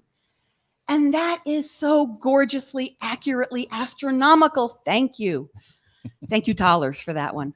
Because one of the most beautiful things that you can see in the sky is a slim crescent moon near Venus, either just after sunset or just before sunrise at different times of the year. And Tolkien must have seen that. How do I write that into my mythology? Well, the moon goes through these phases and it moves every night. It's about 13 degrees over to the east of where it was the night before. So the moon does wander across a path, and it will come ominously close to Venus every once in a while. So you could write about some sort of bad relationship between the morning and evening star and the moon. And we also have in the Silmarillion, right? The ultimate stalker is Tilion, right? The moon mariner. Ooh, bright, shiny chick like her, right? Arian, she's too hot for you, literally. Doesn't stop him, right? He keeps, So Varda originally says, go back and forth like this, wave hi to each other. And he's like, but I like you. And then they have to go underneath and go around, but I like you. Right? And so Tolkien describes how, even though it was supposed to be an orderly transition, but Tilion was wayward in his way because he was infatuated with the sun, Maya, and gets so close to her that he becomes burned, the dark part of the moon that you see during certain phases. And at times he gets close enough to her that he passes in front of her and there is darkness amid the day, a total solar eclipse. Yeah. So Tolkien knows exactly what he's doing. And is it really the fruit and leaf of the trees? No. But I have seen 5 total solar eclipses. And when I view those, I am seeing in my mind's eye what Tolkien is saying. And it's a much better description of the visceral joy of actually seeing that in the heavens. Now, shifting gears a little bit, let's turn to your talk here at Oxonmoot tomorrow. The title of your talk is Everything I Ever Needed to Know About the North Pole I Learned from Father Christmas and Karhu the Polar Bear. And Ilbereth the elf too, who I've added at the end. But yeah, Oh, so is it okay? The- Well, I yeah. didn't have that. No, in my I just thing. added him Oh, okay. because yeah. So tell us about your talk tomorrow. You know, there's folks online who may or may not be in the virtual tomorrow, but we've got some folks here in person. So give us a little teaser, a little taste of what folks can expect tomorrow. How many of you have read the Father Christmas letters? Okay. Not as many as have read The Lord of the Rings or even the Silmarillion. It is one of those works that people brush. Oh, it's just a bunch of letters that he, fake Santa Claus letters to his children. This is Tolkien. Come on. What do you really think this man, right? This man cannot just do simple. Yeah. They started out as, John wanted to know what Father Christmas was like. So in 1920, Tolkien wrote a letter in the voice of Father Christmas with an intricate picture of Father Christmas and his area at the North Pole. Dear John, I heard you were wondering about me and my house. I've drawn you pictures. Hope you like what I got you this year. Love, Father Christmas. And then for the next 23 years, he writes letters to the succeeding rest of the children. And this being Tolkien, the mythology grows in the telling. And you end up with this entire other culture, like any of the Tolkienian cultures, like in Roverandom. It's a story about a lost toy dog. No, it's not. That's how it got started, right? Even Mr. Bliss, the Jirabbit. What is a Jirabbit? Well, he makes it up and he shows us. So there's a lot that's very Tolkienian in the Father Christmas letters. And remember the timing, 1920 to 1943. What is he doing during this time? He's writing The Hobbit. He's writing Roverandom. He's getting started on The Lord of the Rings. And so you see connections with those other works. And so there's a lot in there to enjoy, even for non-Tolkien people, if there are such creatures on the planet. But as a person who loves Tolkien, there is so much in there that you will recognize from his other works. And it's a beautiful also snapshot of Tolkien, the father, dealing with his children. And there's a couple little notes like, and I'm paraphrasing Tolkien badly, but remember to share your presents, boys. He's being the father. Father Christmas is telling you to play nicely and share your toys. So it's and I also want to, that's sort of like the first part of my talk. And being who I am and what I do, I'm going to go completely nerdgastic on Tolkien's use of auroras in the Father Christmas letters. So very nice. Well, you're in a good crowd here for going nerdtastic, as you put it. Now, you mentioned you work with kids and teaching astronomy and stuff. So I would imagine you work in ways to bring Tolkien into it. Have you converted some young folks to Tolkien fans through your astronomy work? I done a lot of work with teachers, especially when the Jackson films came out, and in the run up to the Hobbit movies, doing a lot of workshops with, your students might be bringing up in class that they've seen these movies or they've read these books, and here's how you can subtly integrate it into your science lessons and show, have them go look for these connections. Yeah. So I will always bring it up. We have a planetarium at my university, which is also where I got my bachelor's degree. And from being a first semester freshman, I would give planetarium shows. And I go in there with me and the laser pointer, and I just start pointing out the Tolkienian constellations to people. And they're like, I didn't know that existed. That's a thing. And then you can bring in, Harry Potter, and you can bring in all sorts of other fanciful cosmologies, and people go, wow, I'm going to have to go back and read that again. I missed that point. So it's as I said, it's always a teachable moment. Yeah. Always a teachable moment.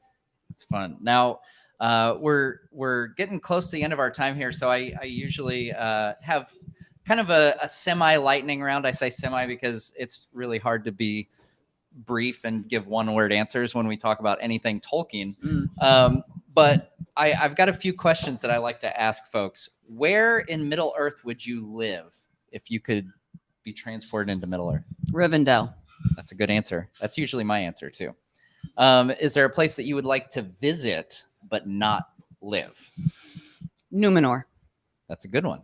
I kind of assume that people want to be able to pick the time frame that they live there. I would like to go there when Tar Meneldor, before he was king, when he was just an astronomer looking out. Oh yeah. And fun fact, I really think that Tolkien's Stone Tower Observatory is based on the Radcliffe Observatory up the street here. Mm.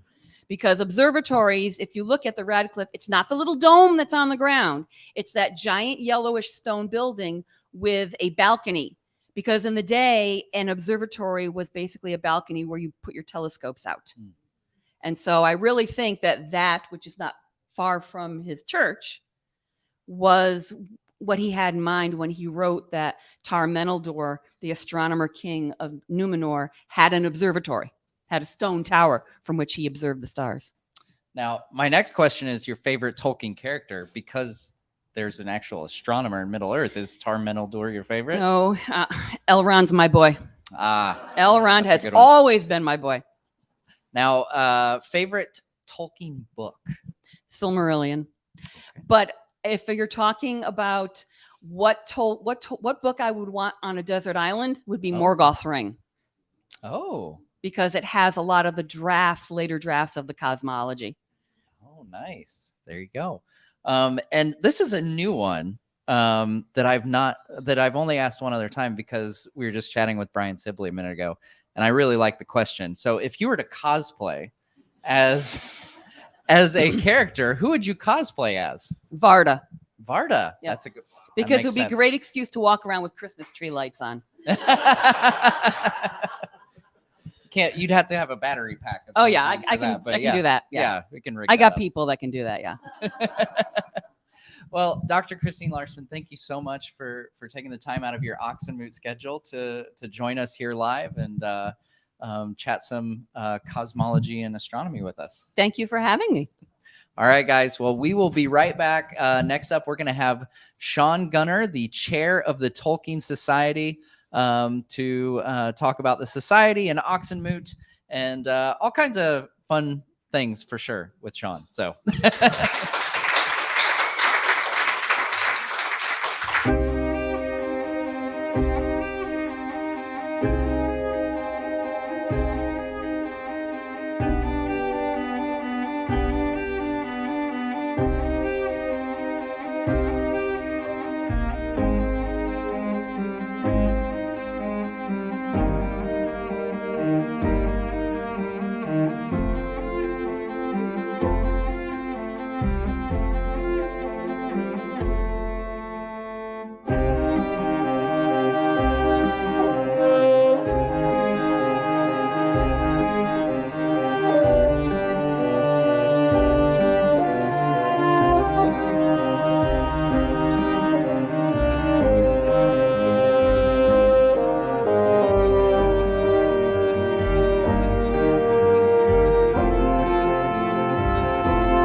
All right, welcome back, everyone. We are once again at the Lamb and Flag here in Oxford. My name is Matt from Nerd of the Rings, which you probably know if you're tuning in here. Thanks again to the wonderful folks here at the Lamb and Flag. If you're in Oxford, you should definitely swing by the Lamb and Flag. Enjoy a pint. This is, of course, a famed location where the Inklings would meet. And right now, I am met by Mr. Shaun Gunner, chair of the Tolkien Society. Shaun, thanks for taking some time out. Thank you for having me. Hopping on. And buy me a drink. That's most of the reason why I came. Yeah. Oh, that's it. Now, Shaun, you have now been the chair of the Tolkien Society since 2013, according to the bio on the website that I looked at last night. That probably sounds right. Yeah. Yeah. So that is 10 years. Did you realize that? Tragically, yes. I was only 25 when I became the chair of the society. Wow. I'm 35 now. I know I don't look it, obviously. And I was actually only 22 when I joined the committee of the society at the time. Wow. So and you're kind of like a prodigy then. Well, it's really weird, right? Yeah. Because I've spent more. I've been a member since 2005. I spent more of my time as the chair of the society than I have as just being a lay member of it. Wow. Yeah, it's really. It's a bit odd, and I keep thinking I should probably resign sometime soon, right? But then there's always something else you've got to do. You feel like, right, I've got to keep going. I've got something else I need to get on with. Yeah. So it's what's amazing to me is how much the society has changed in that period of time. Yeah. It's pretty much unrecognizable from what it was when I became the chair. So when I first became the chair in 2013, the society had 600 members. We now have nearly 4,000. Wow. And of those 600 members, they were basically 500 living in the UK who'd all been members since like the 1980s, right? And you've probably met some of them here at Oxford, right? Some of these very long-standing members. Now, of those nearly 4,000 members, only 1,200 of them are in the UK. Wow. Over 2,500 in the rest of the world now, in 70 countries. In all continents of the world. The only thing we haven't got is a penguin as a member. Otherwise, we would have Antarctica as well. But we've got, it's incredible now, and that for me it's really exciting because it shows how Tolkien is growing, and we can see from the membership data that we've got and our engagements on social media where Tolkien's becoming more popular, certainly from where it was before. So traditionally, I think Tolkien fandoms felt very Anglo-American. I think it's fair to say. Yeah. In the last few years, we've seen particular growth in Latin America, Eastern Europe, and China and South Korea. And there's one thing that all three of those countries have got in common, which is Tolkien's books are being either they're coming out for the very first time in those countries in their native languages, or they've got new translations that are being sold. Oh. So they are. Imagine how exciting this is, Matt. Imagine you had for the very first time these books were coming out in your languages and you'd be able to read them for the first time. Right. Imagine the excitement and intensity that would generate, and that's what we're seeing. And then these people come into the Tolkien Society and they come into events like Oxonmoot. So that's fab. I love that. And I love being able to get bought drinks in Oxford, as well as like yesterday morning I was on BBC talking about Oxonmoot. I think there's an article on the BBC website. I think people have seen the second most exciting interview you've had this weekend, I'm sure. Yeah. maybe. To be fair, they thought they were quite fun because they said they wanted to do a mastermind style quiz on me. Oh. And I was like, oh right, okay. And I was like, oh yeah, I'll do it because I want to get nice, coverage from the BBC. Yeah. And then they said we picked some really hard questions, and I thought, yeah, they don't know what a hard question is. And the first question they came out with was, who said memory is a reflection of your desires rather than, what was it, the quote? It's a quote from Gimli, right, when he's at Kelidzarum. And I was like, how have they come up with this question? I thought their tough question was going to be like, what was Frodo's dad's name? Right? And I was like, oh yeah, I can get that right. But it was like proper quotes out of the book. I was like, it was almost as hard as the Oxonmoot quiz last night. Yeah, in which I only came second, tragically. Oh man. Is that how you get replaced as chair? So they have already said that they're now going to be replacing me. Moving on. The team came first in the quiz. You had a good run. Yeah, that's how it works. Because the Tolkien Society is basically have to do this massive initiation quiz, where they give you empty genealogies. I had to fill it in with all the names of all the Bagginses. Right, that's what you have to do to become the chair of the society. But here at Oxonmoot, we've got 350 people here in person from, I think it's 32 different countries represented.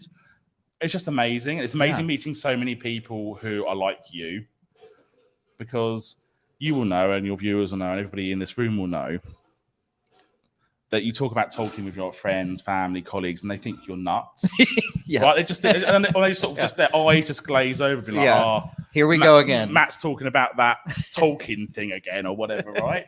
This is And the next half hour of my life that I'm going to zone out Yeah. for. Yeah. And then you come to Oxonmoot, and it's completely normal. I mean, I was having a conversation just casually in the quad about Tolkien's languages and how much of it came from Finnish, how much of it came from Latin, how much of it came from, and this was a completely normal conversation. Yes. And you don't have to justify the conversations now. That's a really nice thing about being at Oxonmoot.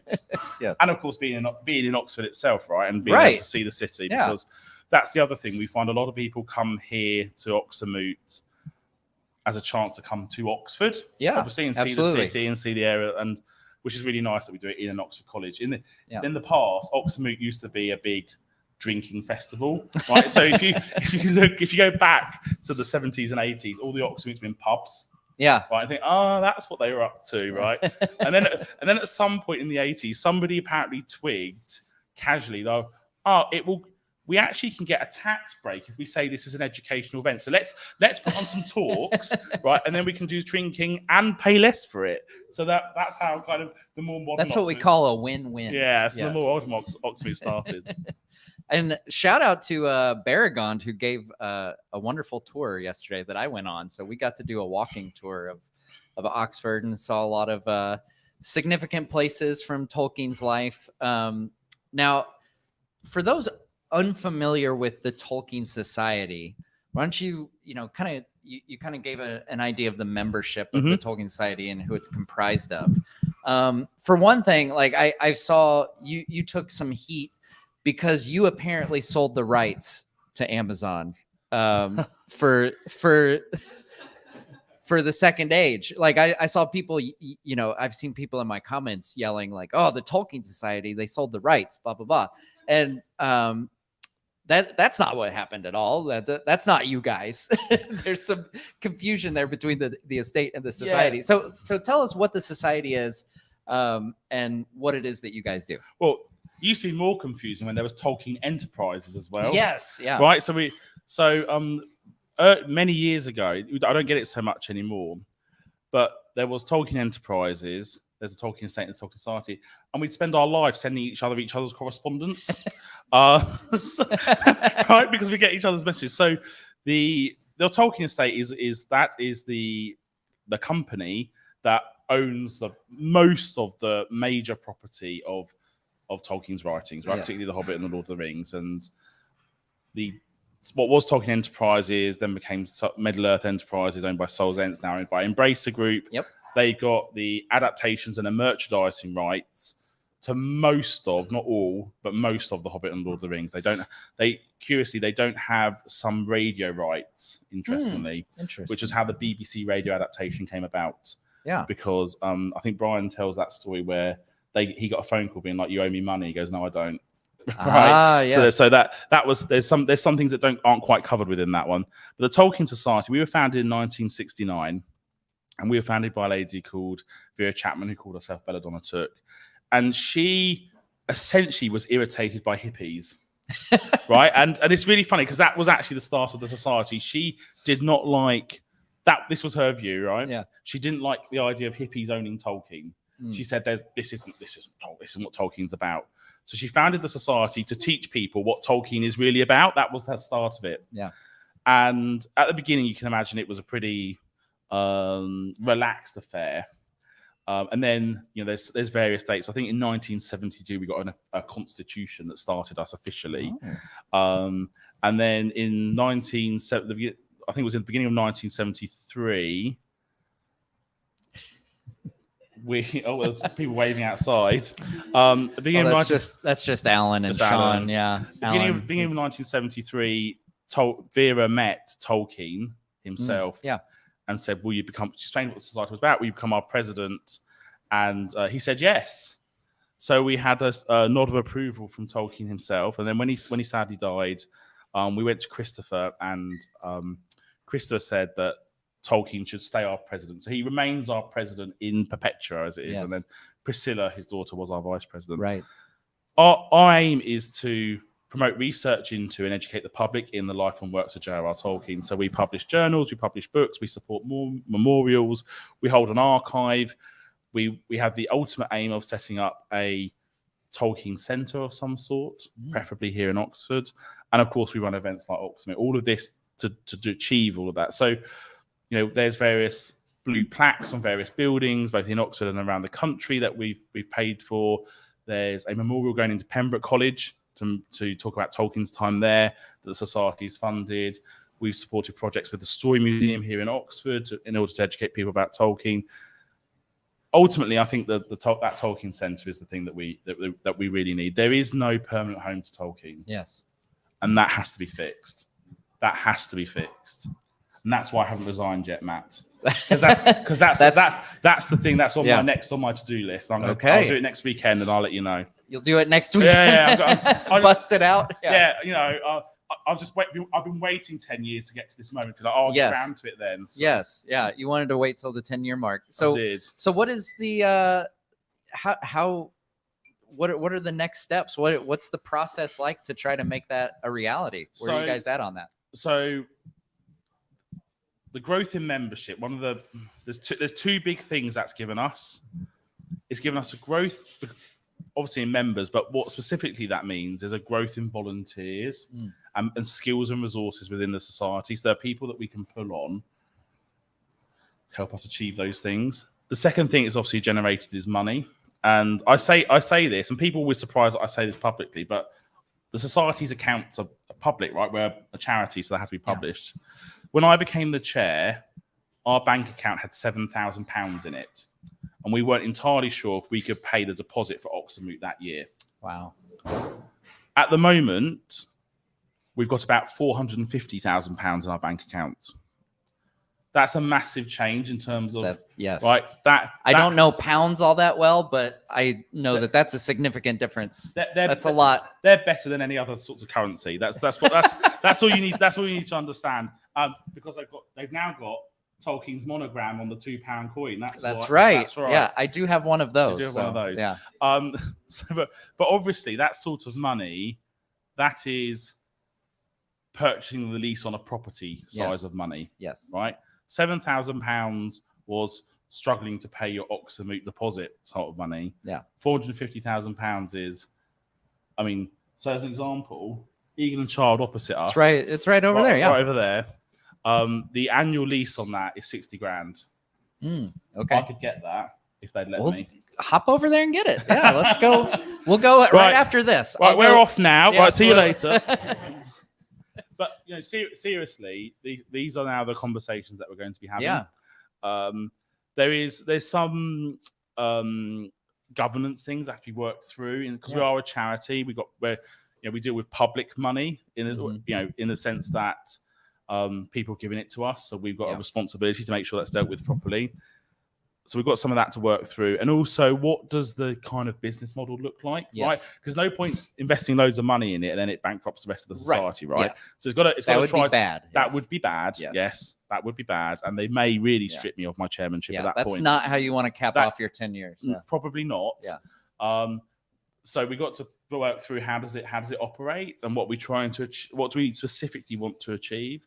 So, for instance, do we want this to be a place to engage and educate children, or do we want it to be a place where we just store our archives, or do we want it to be a place where researchers can come and study Tolkien, or do we just want it to be a place that generates us income to do other things, like so we sell Tolkien Society branded t-shirts and stuff like that, right? Yeah.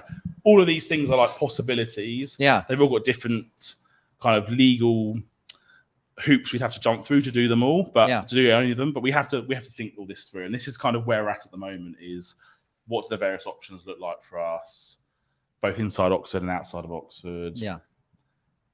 But it's quite exciting. Yeah, absolutely. I'm really proud that the Tolkien Society has got itself to a point where, we're 54 years old now. This is our 50th Oxonmoot. We're at a point where I think we're ready to get to the next level. Yeah. And I think that's really exciting. So is there, you mentioned those different possibilities for this Tolkien Center.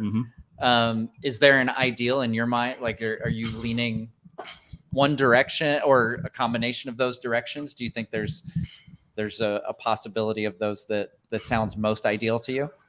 Yes. And now I've got to say it on camera. So I think look, the Tolkien estate clearly has a view, and we'll have conversations with them.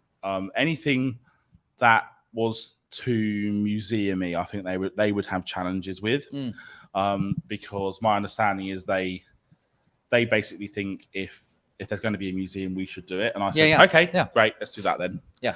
And I don't know where they've got to on those conversations really internally. I mean, I think for me, the society has an archive that is almost beyond the imagination of any of people in this room or your or any of my members. We regularly get members who sadly pass away, and whose impressive collections get left to us, donated. Yeah, some of which we dispose of because we think we don't need 21st editions of the Peoples of Middle Earth in hardback. So gotcha. we kind of get rid of some of them, but we need people to be able to access that. We actually have a very impressive collection.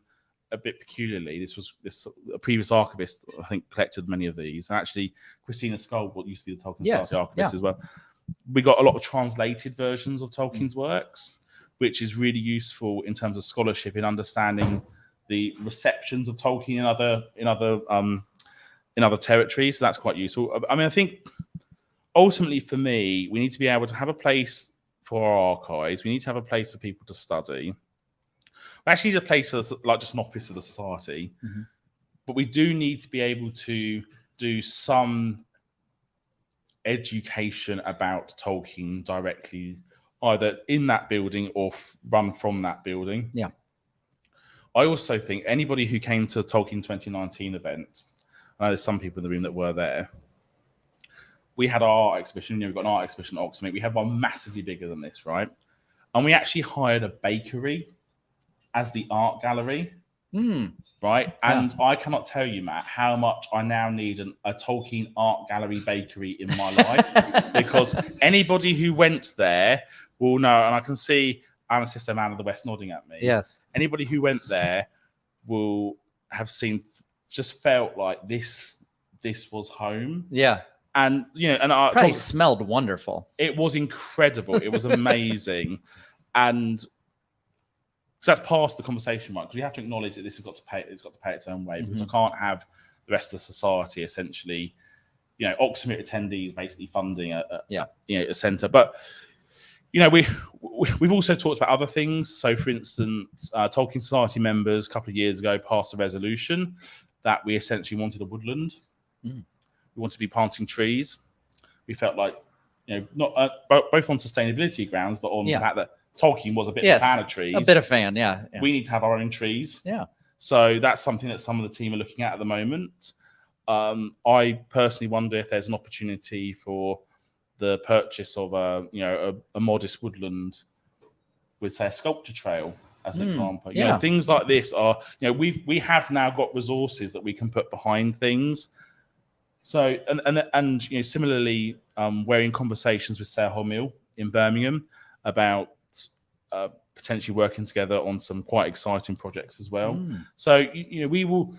What the society will continue to grow and will continue to push and drive forward that message of Tolkien, because I think it's really important now, so more than ever, that there are people out there, and it's not about defending Tolkien or protecting Tolkien, but about educating about what Tolkien is and isn't.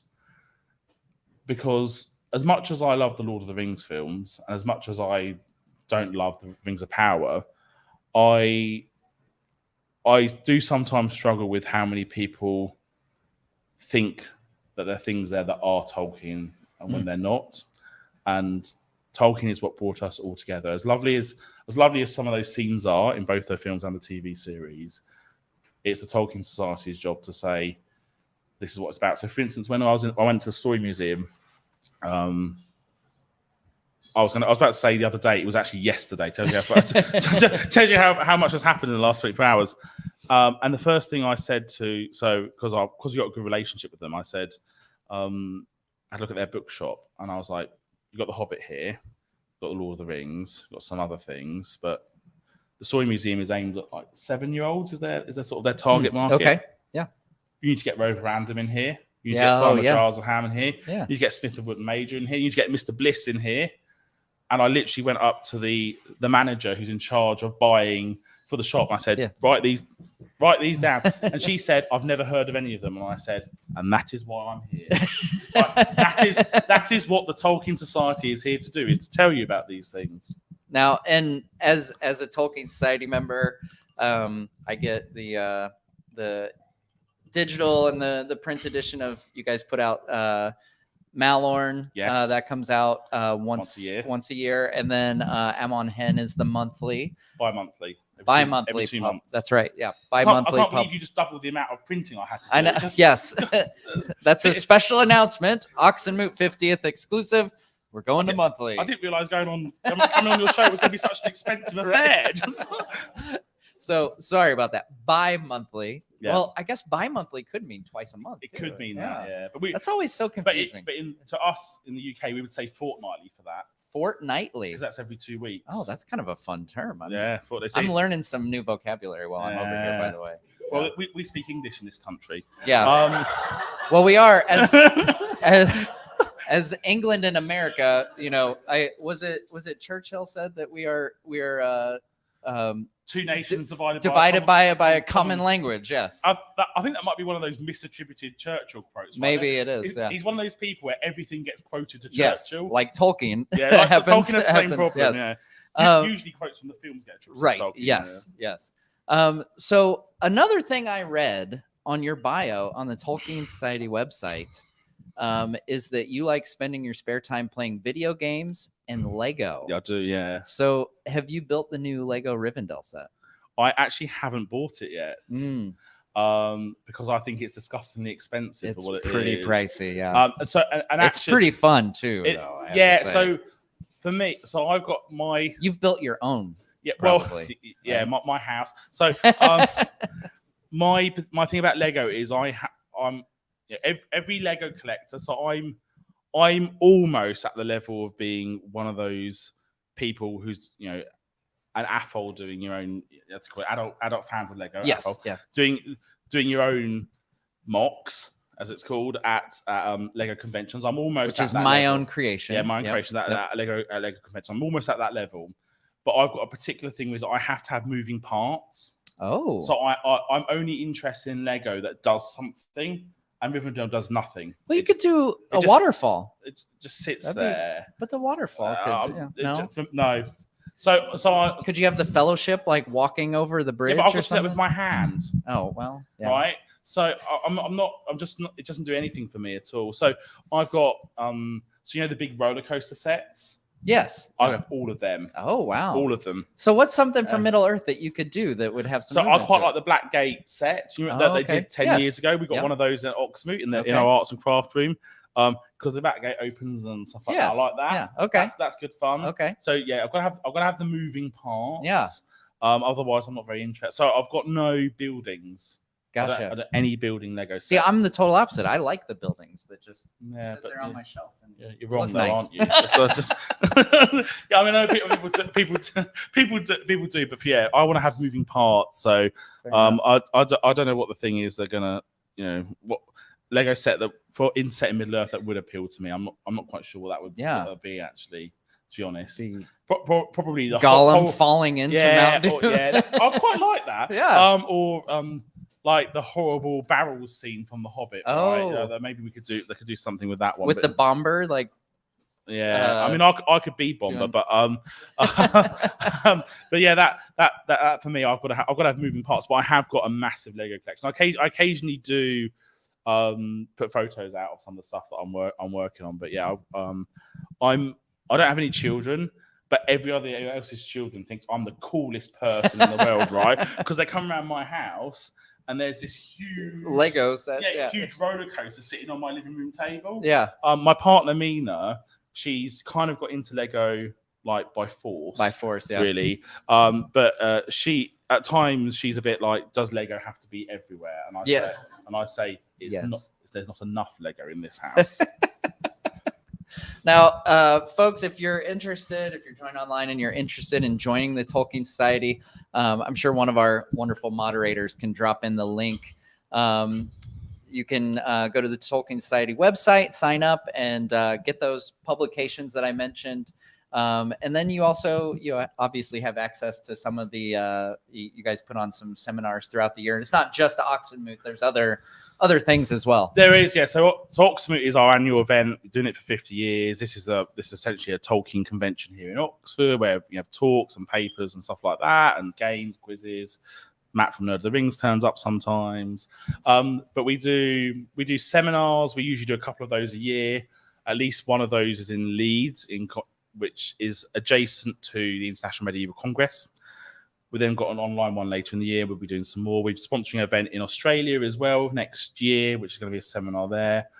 We all want to look at doing Oxonmoot style events in other countries would be the ultimate goal. That would be, as I say, we used to have 80, 90% of our members were in the UK. It's now 30%. So it looks very different now about where. And a lot are in the United States, right? Yeah, so it's the number. We've got more members in the US than we've got in the UK. So we've got. Woo! I'm proud. What? It's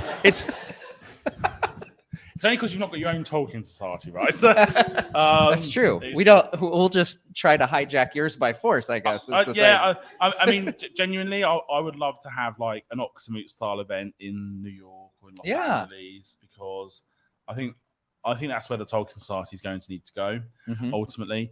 I mean, members of the society, they have access not only to our new publications, but everything we've published since 1969. I mean, it is bonkers. You go in the members area and you literally scroll down to like, I was going to say Amon-Hen #1. There was no Amon-Hen #1.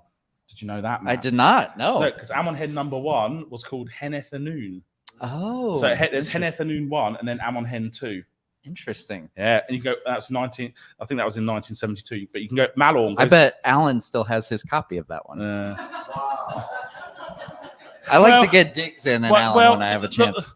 I suspect he couldn't have afforded it on his pension back then. So that's so he's got a sort of gesturing at me.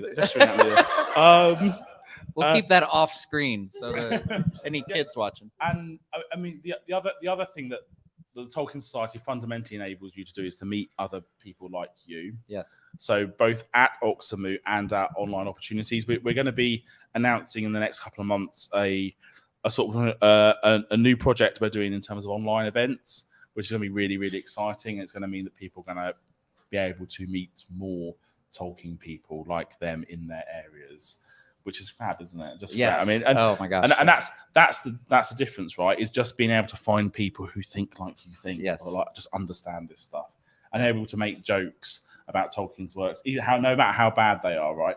So last night we had a welcome for the first timers, and I set them all a challenge, which was to come up with a Tolkien joke, and most of them were awful puns, like just awful.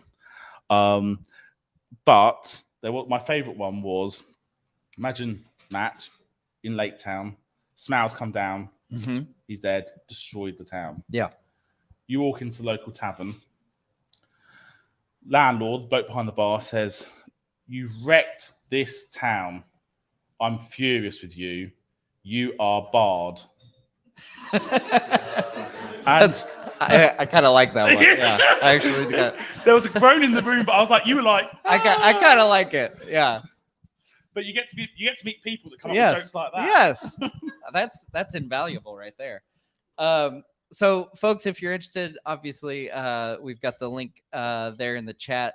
Dirk, who's actually in the room right now, he is pulling double duty, attending in person and online. He's got the link for you to join the Tolkien Society. Now, real quick, as we're wrapping up, and we will have a surprise guest right after this. So we're going to have a really quick chat with a surprise guest after this. But I have some lightning round questions for you. Go on then. So where would you like to live in Middle Earth if you could live there? Where's got central heating? So, I don't, yeah. So that's the problem, right? I'm kind of quite satisfied living in the 21st century. Yeah. So what temperature do you like? Because like under caves, it's like 55 degrees all the time. Yeah. So Khazad-dûm might be. I'm used to living by the sea, so I live by the sea here in the UK.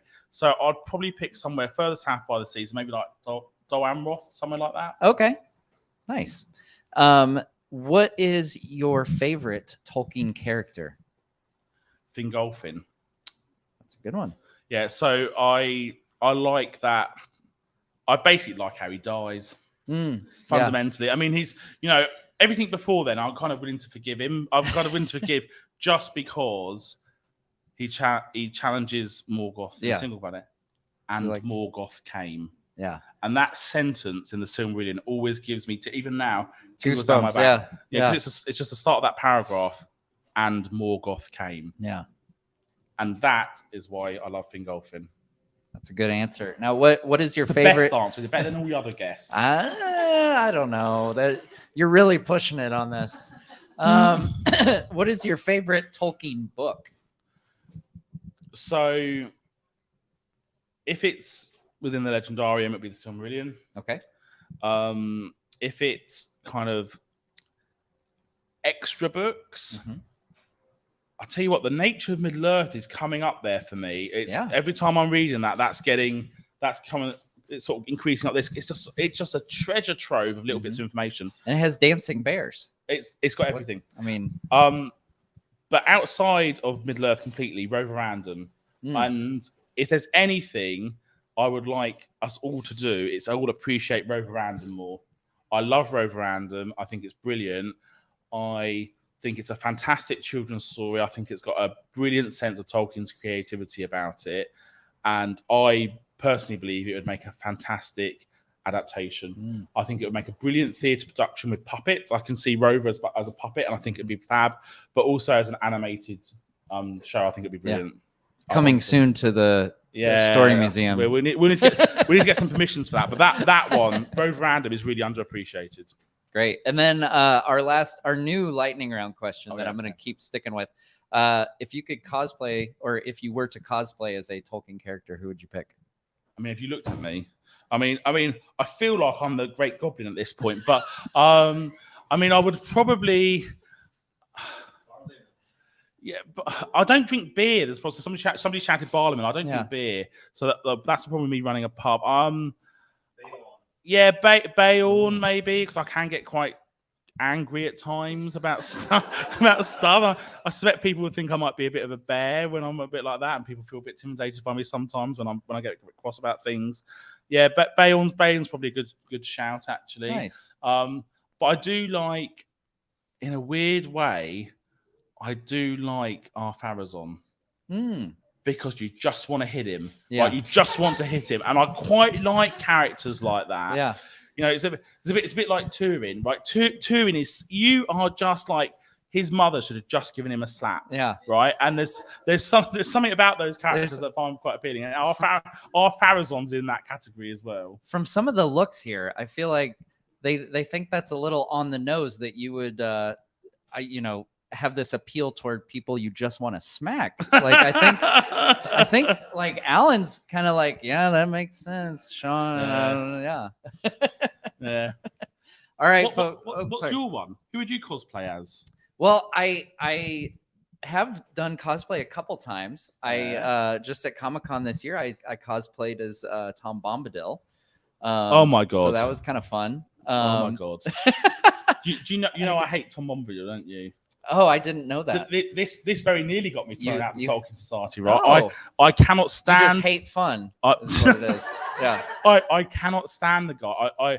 I just think it was self-indulgent of Tolkien to include Tom Bombadil in the Lord of the Rings. He shouldn't have been there. He was not part of that mythology, and I think it completely disrupts the whole book. Right, the whole premise of the book, Right, this makes so you asked Kristine earlier about what she got wrong. Yes. This is what Tolkien got wrong, right? The whole premise of the book is there is this ring, no one can you can't resist it, it's all evil, and we've got to take it to Mount Doom to destroy it. Mhm.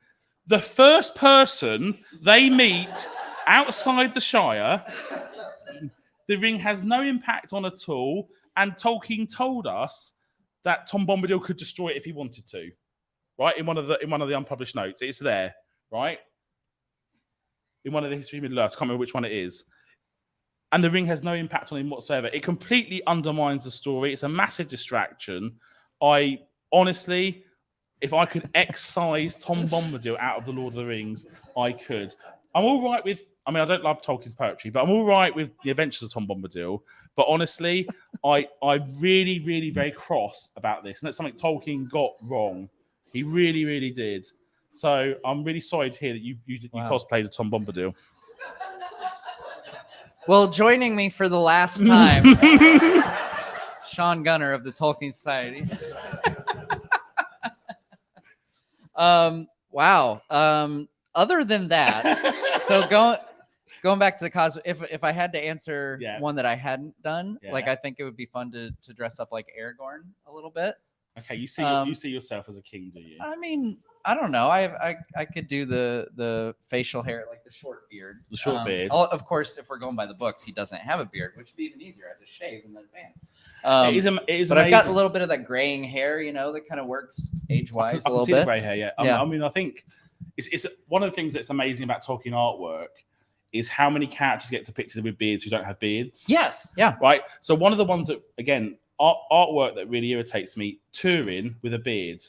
They said he looked like an elf, right? Of course he couldn't have had a beard. It would have been ridiculous for him to have had a beard, right? Wouldn't it? He wouldn't have looked like an elf. They would have been like, that's not an elf. He's got a beard. He's got a beard, right? Yeah.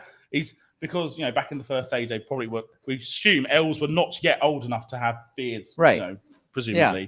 So yeah, there's a weird thing about Círdan was probably he just had like that little stubble at that point. I suspect he just had a little evil moustache. Yeah.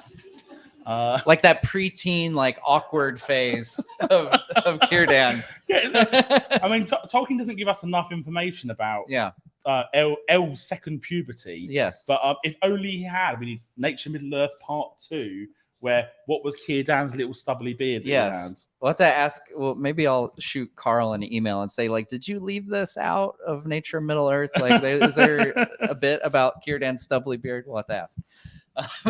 All right. Well, that was an interesting ending to our section here. Sorry. I appreciate that, though.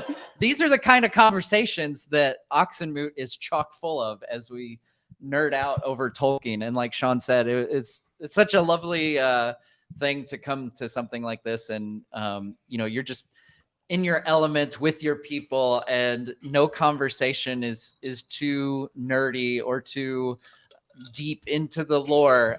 So if you guys are interested, definitely go join the Tolkien Society, become a member, and maybe punch your ticket for a future Oxonmoot. You can also attend online. That's a big thing. There's been a lot of folks overseas attending online. More people online than here in person. That kind of makes sense, though. Yeah. But it is love. It's a nice lovely doing come both. here in person. Yeah, do both. All right. Well, folks, we are gonna have a surprise couple of guests here just for a few minutes here to close us out. But Shaun, thank you so much for joining me, for taking the time. Really appreciate it. It's a wonderful event here at Oxonmoot. Shaun's gonna continue shaking my hand for a long, awkward time period there, and trash Tom Bombadil some more off camera, which I'm not even going to listen to. I'm going to just walk away. Right. All right, folks. We will be right back in just a minute here on Nerd of the Rings.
Welcome back, everyone, for the final session here at the Lamb and Flag in Oxford. I'm Matt from Nerd of the Rings. This time I am joined by Alan Sisto and Sean Marchese.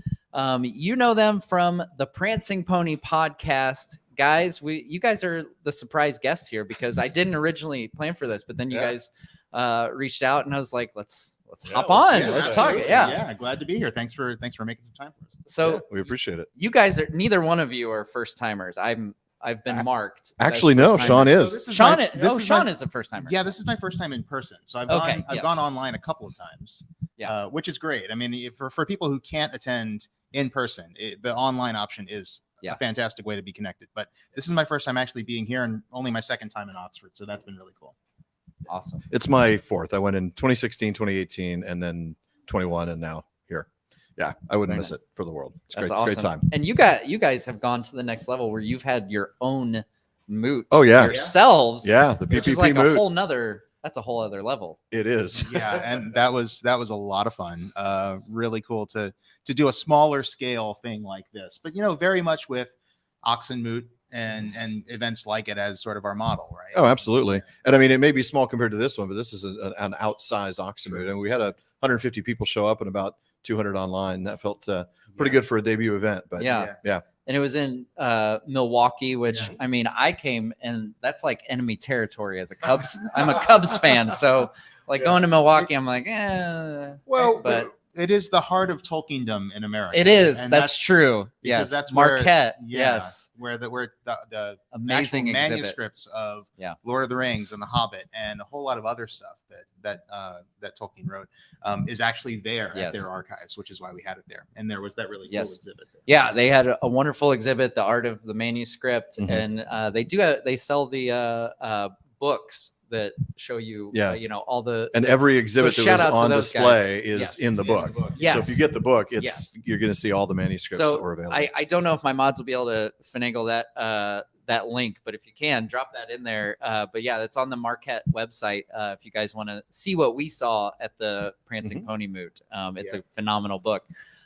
Speaking of books, though, how'd you like that? That was a good. That was segue, a nice right? segue. It doesn't work so well when you call out the fact that it's a segue. No, that was a pro move for sure. Yeah, that was not too bad. Undone by the amateur reference to the fact that it was a segue. So you guys have now written a book. We have. So you've done a podcast, you've hosted a moot, and now you've written a book. So tell us about your book. Well, I have a copy of it here, actually. It's called Why We Love Middle Earth. It's something Alan and I have been working on for a couple of years now. At least, yeah. I mean, before that, it was just an idea, but actually writing it for quite some time. Yeah, and really what it was it was an attempt to try and distill a lot of the first time or the newbie questions from like new Tolkien fans about what order should I read the books in? What makes the movies? What makes each of the adaptations unique? Where can I learn more about collecting or languages, things like that? So it's really meant to be sort of a guidebook for new fans, but I think there's a lot in there for established fans as well. I think there's a lot that people like us can get out of it too. Oh, absolutely. And it's really just meant to be sort of a walk through the Tolkien fandom. And we are. It is coming out in the U.S. September 12th. It's not coming out in the UK until October 12th, but we actually are doing a little advance sale and signing tomorrow. Here at Oxford. Yeah. Very nice. We've got a few boxes of books ready to go, and folks who attend the event tonight will get to hear more about when the signing is going to take place tomorrow. And we probably didn't bring enough. Well, but the reason I brought this one was not to just plug it. No. Which I will do. Plug. Shamelessly.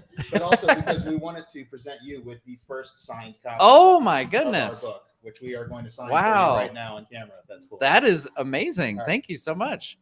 Well, the book is called Why We Love Middle Earth. I know you can pre-order it right now. And I have to say, I appreciate the fact that it comes out in the US first, because every Tolkien book, we have to wait like an extra month to 3 months. It always gets released in the UK first and then in the US. And I always think this is a really cruel way to hold a grudge for the American Revolution. What would we need to send some tea back as a compliment? We Like, can't here's take- some free tea bags. You can't take the tea back out No, of Boston the Harbor. Boston Harbor. No, I'm sorry, Yeah. guys, but I mean, yeah. Now, you guys co-wrote this book. So what's Yes. the experience like writing a book with someone else, where it's not just like, oh, I can say whatever I want? Terrible. It's terrible. Okay, good to know. It was. I mean, because you guys kind of split up the book. We Like, did, yeah. I mean, we different sections. We each took the lead on different chapters, and then we kind of read each other's work and kind of added our own bits to it and kind of our own perspective.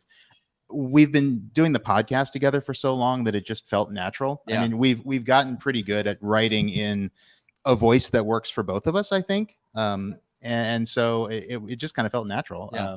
But so who is the one that was constantly like pushing the deadlines, like up till the last second? That would be my partner here. Okay. Yeah. Because there's usually one of each. There's the person who's like, all right, here, I got it all. I'm 3 days early. And then there's the person I who's definitely. like, can I get I just till need to Monday? So when Shaun stepped down as a full-time, co-host of the Prancing Pony podcast last summer, what I needed to keep reminding him as the deadline kept coming was I still have a podcast to write. No, but it was a little busy time, and but thankfully not only was Shaun understanding in my delays, but we had a really good publisher. Yeah. Mango Press has been just phenomenal, and we've been really grateful to work with them. Yeah, definitely. But no, it was a fun experience. We're hoping this is the first of many, and it's been quite an exciting journey. So now, Shaun, since you stepped down from doing the podcast, Alan has been having like a kind of a rotation of guests, and I've been honored enough to be one of the guest co-hosting with him. Have you caught any episodes? And is it it kind of weird to hear people like me, stumbling their way through? It has, but it's been great. I mean, I love that he's been able to bring some new energy to the podcast because, instead of our old stale energy that we had. But no, it's been great. And I have to say, and I'm not just saying this, I think you were my favorite of all of them. Oh, so, man. Yeah. You're really buttering me up on my own show here. Man. I think if you surveyed people, I would probably be like, I don't know, fourth favorite co-host of the entire season at best, I think. If you surveyed is that counting me when I came back? I mean, well, you would obviously be ahead of me. Okay. I mean, I did finish 2 spots ahead of Alan, though, so I take that as comfort. I'm sorry. I'm getting so many digs at you this weekend, and I don't know why. This is the relationship. Is he practicing? Is he just? I know, that's exactly why it works so well. I do have one other bit of news about the book that I wanted to share because we have not been able to make this official until fairly recently. We've known all along there was going to be an audiobook, and we argued with Mango Press over and over and over about how that was going to work. They wanted us to narrate it, but they don't get to make that choice. And so we went with the company that was doing the actual creation of the audiobook. And finally, they relented and allowed, sadly, only one of us to narrate it. So it was very much a Solomon's choice, but it just was made by geography because the studios are only in LA near where I live and on the East Coast. So Shaun wasn't able to do it, but I will be narrating the audiobook. I'm actually doing the recording for it next week. Oh, nice. And I don't have a release date for that yet, but we're expecting hopefully around October, around the time around the time the UK, that's what I'm hoping. Yeah. So that'll be available. And that's the best possible outcome, except for, aside from Well, having yeah. both Yeah. used to it. So Yeah. I'm excited about that. I'm too. I'm a huge audiobook fan, and I think that'll be a It fun should be a way lot of to fun. enjoy it. Yeah. It'll be nice to narrate because I've narrated a few audiobooks before, but narrating my own book. Yeah, that's will your be- your background. That's You've done a lot of not a lot, but I've done a few. Yeah. And it's something I enjoy very much, but it's going to be a lot more fun doing our Now, book. will you shift into a Shaun impression when you read his chapters That of the would be book? awesome. That would be. Yeah, I'm maybe I could do you Winnie haven't the even Pooh. thought about that, have you? No, I actually have. I was thinking I would do his chapters as either Winnie the Pooh or Kermit the Frog. Yeah. we could do, hole in the ground. Yeah. We could do something like that. For Gilbert Godfrey. there we go. So Iago. Sorry. So no, Everyone is listening with headphones. they are now. Yeah. They're like, ow, I'm so sorry. I regret that. I regret it all. No, I was thinking about actually doing the entire book as Gandalf, just just narrating the whole thing. Oh, No, yeah. I'm not. Yeah. I'm To not make going to it do that. sound a little bit more. A little more Middle Earth. Exactly. It's just Or the mouth of Sauron would be another one. Oh, from, yeah. from one of our episodes. My voice that we did. would yeah. cry out. Right. It would take me a lot more than a week Lot to more record that. sessions, yeah. Yeah, that's true. Now you do have a wonderful. I have to call out the artwork here. Emily Austin did the cover for this book, which is a beautiful, beautiful piece of the Prancing Pony. That's Inn, right. Of Yes. course. Yes. She also did. There's 3 full-page illustrations inside the book by Emily Austin, and then she also did the chapter opener pictures. So there's every chapter. Yeah, that's So there's that's a Minas Tirith. Yep. And then every chapter opens with a different gate or door, which is metaphorical. And she did all of those as well. Yeah. Very nice. Yeah, she did a fantastic job. We're so grateful to have been able to work with Emily. Yep. Real privilege. That's awesome. Well, thank you guys so much for this is the first copy. This will be on sale in Blackwell's before too long as the first. I'm gonna flip it for the profit.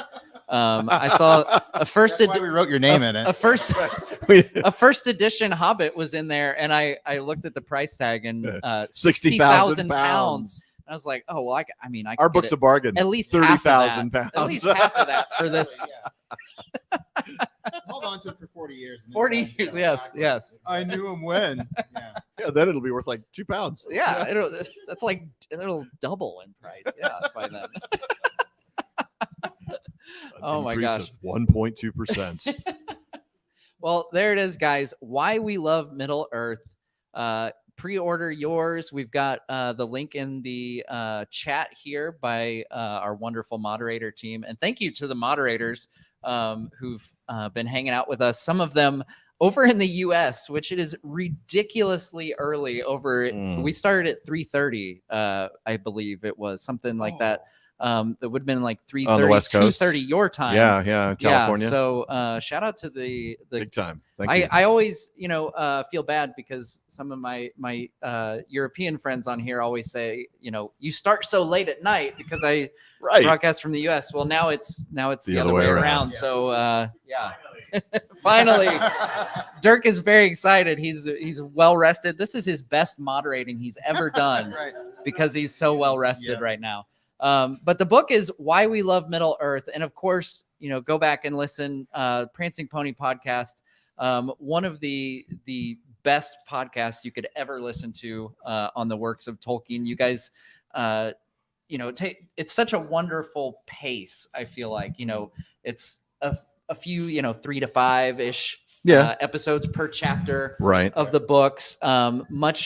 It's practically breakneck speed compared to Corey. Well, yes, of course, but it's a nice middle ground. It really is. I mean, and it took us a while to land at that pace. I mean, when we've talked about how we did the Silmarillion a little too quickly because we covered it in about 40 episodes. Yeah. But then we slowed it down for The Hobbit, and then we decided that for The Lord of the Rings, which is 6 books, for all of you who don't know that, it is 6 books. We've taken each of the books as a season, and each season is about 42 to 44 episodes of book stuff, not counting interviews or specials. So yeah. And now, real quick, you guys actually have a live recording of your podcast. We do. Happening here at Oxonmoot. So the in-person folks, and is that online as well? That will be hybrid. Yeah, people who so are hybrid, online can go watch it, and it's at 6 p.m. British time. So that means even folks in California will be able to watch it because it'll be at 10 in the morning for them. Nice. So it'll be a nice, convenient time for all around the world. Yeah, fantastic. Well, and then that episode will, of course, eventually release. Yeah, we'll edit that and release it as the opening episode of season 8 on September 17th, I think it is. Whatever that Sunday is. Soon, yeah. Yeah, celebrate Hobbit Day. Yeah. All right, folks. Well, once again, Why We Love Middle Earth. Alan and Shaun, they are wonderful, wonderful folks in the Tolkien fandom that I've been privileged to call friends for a couple of years now, and it's been a blast hanging out with you guys, and it will continue to be a blast hanging out at events like this. And thank you for swinging on by and taking time out of your Oxonmoot schedule. Yeah, absolutely. Thanks for having us on, and enjoy the book. Well, thank you so much. Our privilege. Thanks. Yeah, make sure you guys pre-order your own. Thanks again to the Lamb and Flag here. Wonderful to be able to be in a place like this where it's kind of surreal a bit. That's like It is, this is yeah. where the Inklings saw, like there were conversations about, you know, the making of Middle Earth when it was being made originally. Right. You know, Yeah. we're not talking adaptation. This was back when Tolkien was writing it, and we're sitting Taking in the notes same from his rooms. friends. Yes, you know, like, yes. Yeah. So it's one of those if these walls could talk situations. Yeah. And to be here talking about Tolkien in a place where Tolkien hung out is just a great experience. And thank you so much to the Lamb and Flag folks, to Alice and Dylan for welcoming us in. And if you ever make your way to Oxford, maybe a future Oxonmoot, be sure to swing by Lamb and Flag. Enjoy a pint, as they say. See my vocabulary, my British vocabulary. It's getting really good. Yeah. It's like you've been here for years. Oh my gosh. Did you queue up at the bar? I did queue up. Yes, I learned that one as well. So yeah, well, I'm gonna go learn some more vocabulary words in British English. But thanks again so much for watching, everybody, and we will see you next time on Nerd of the Rings.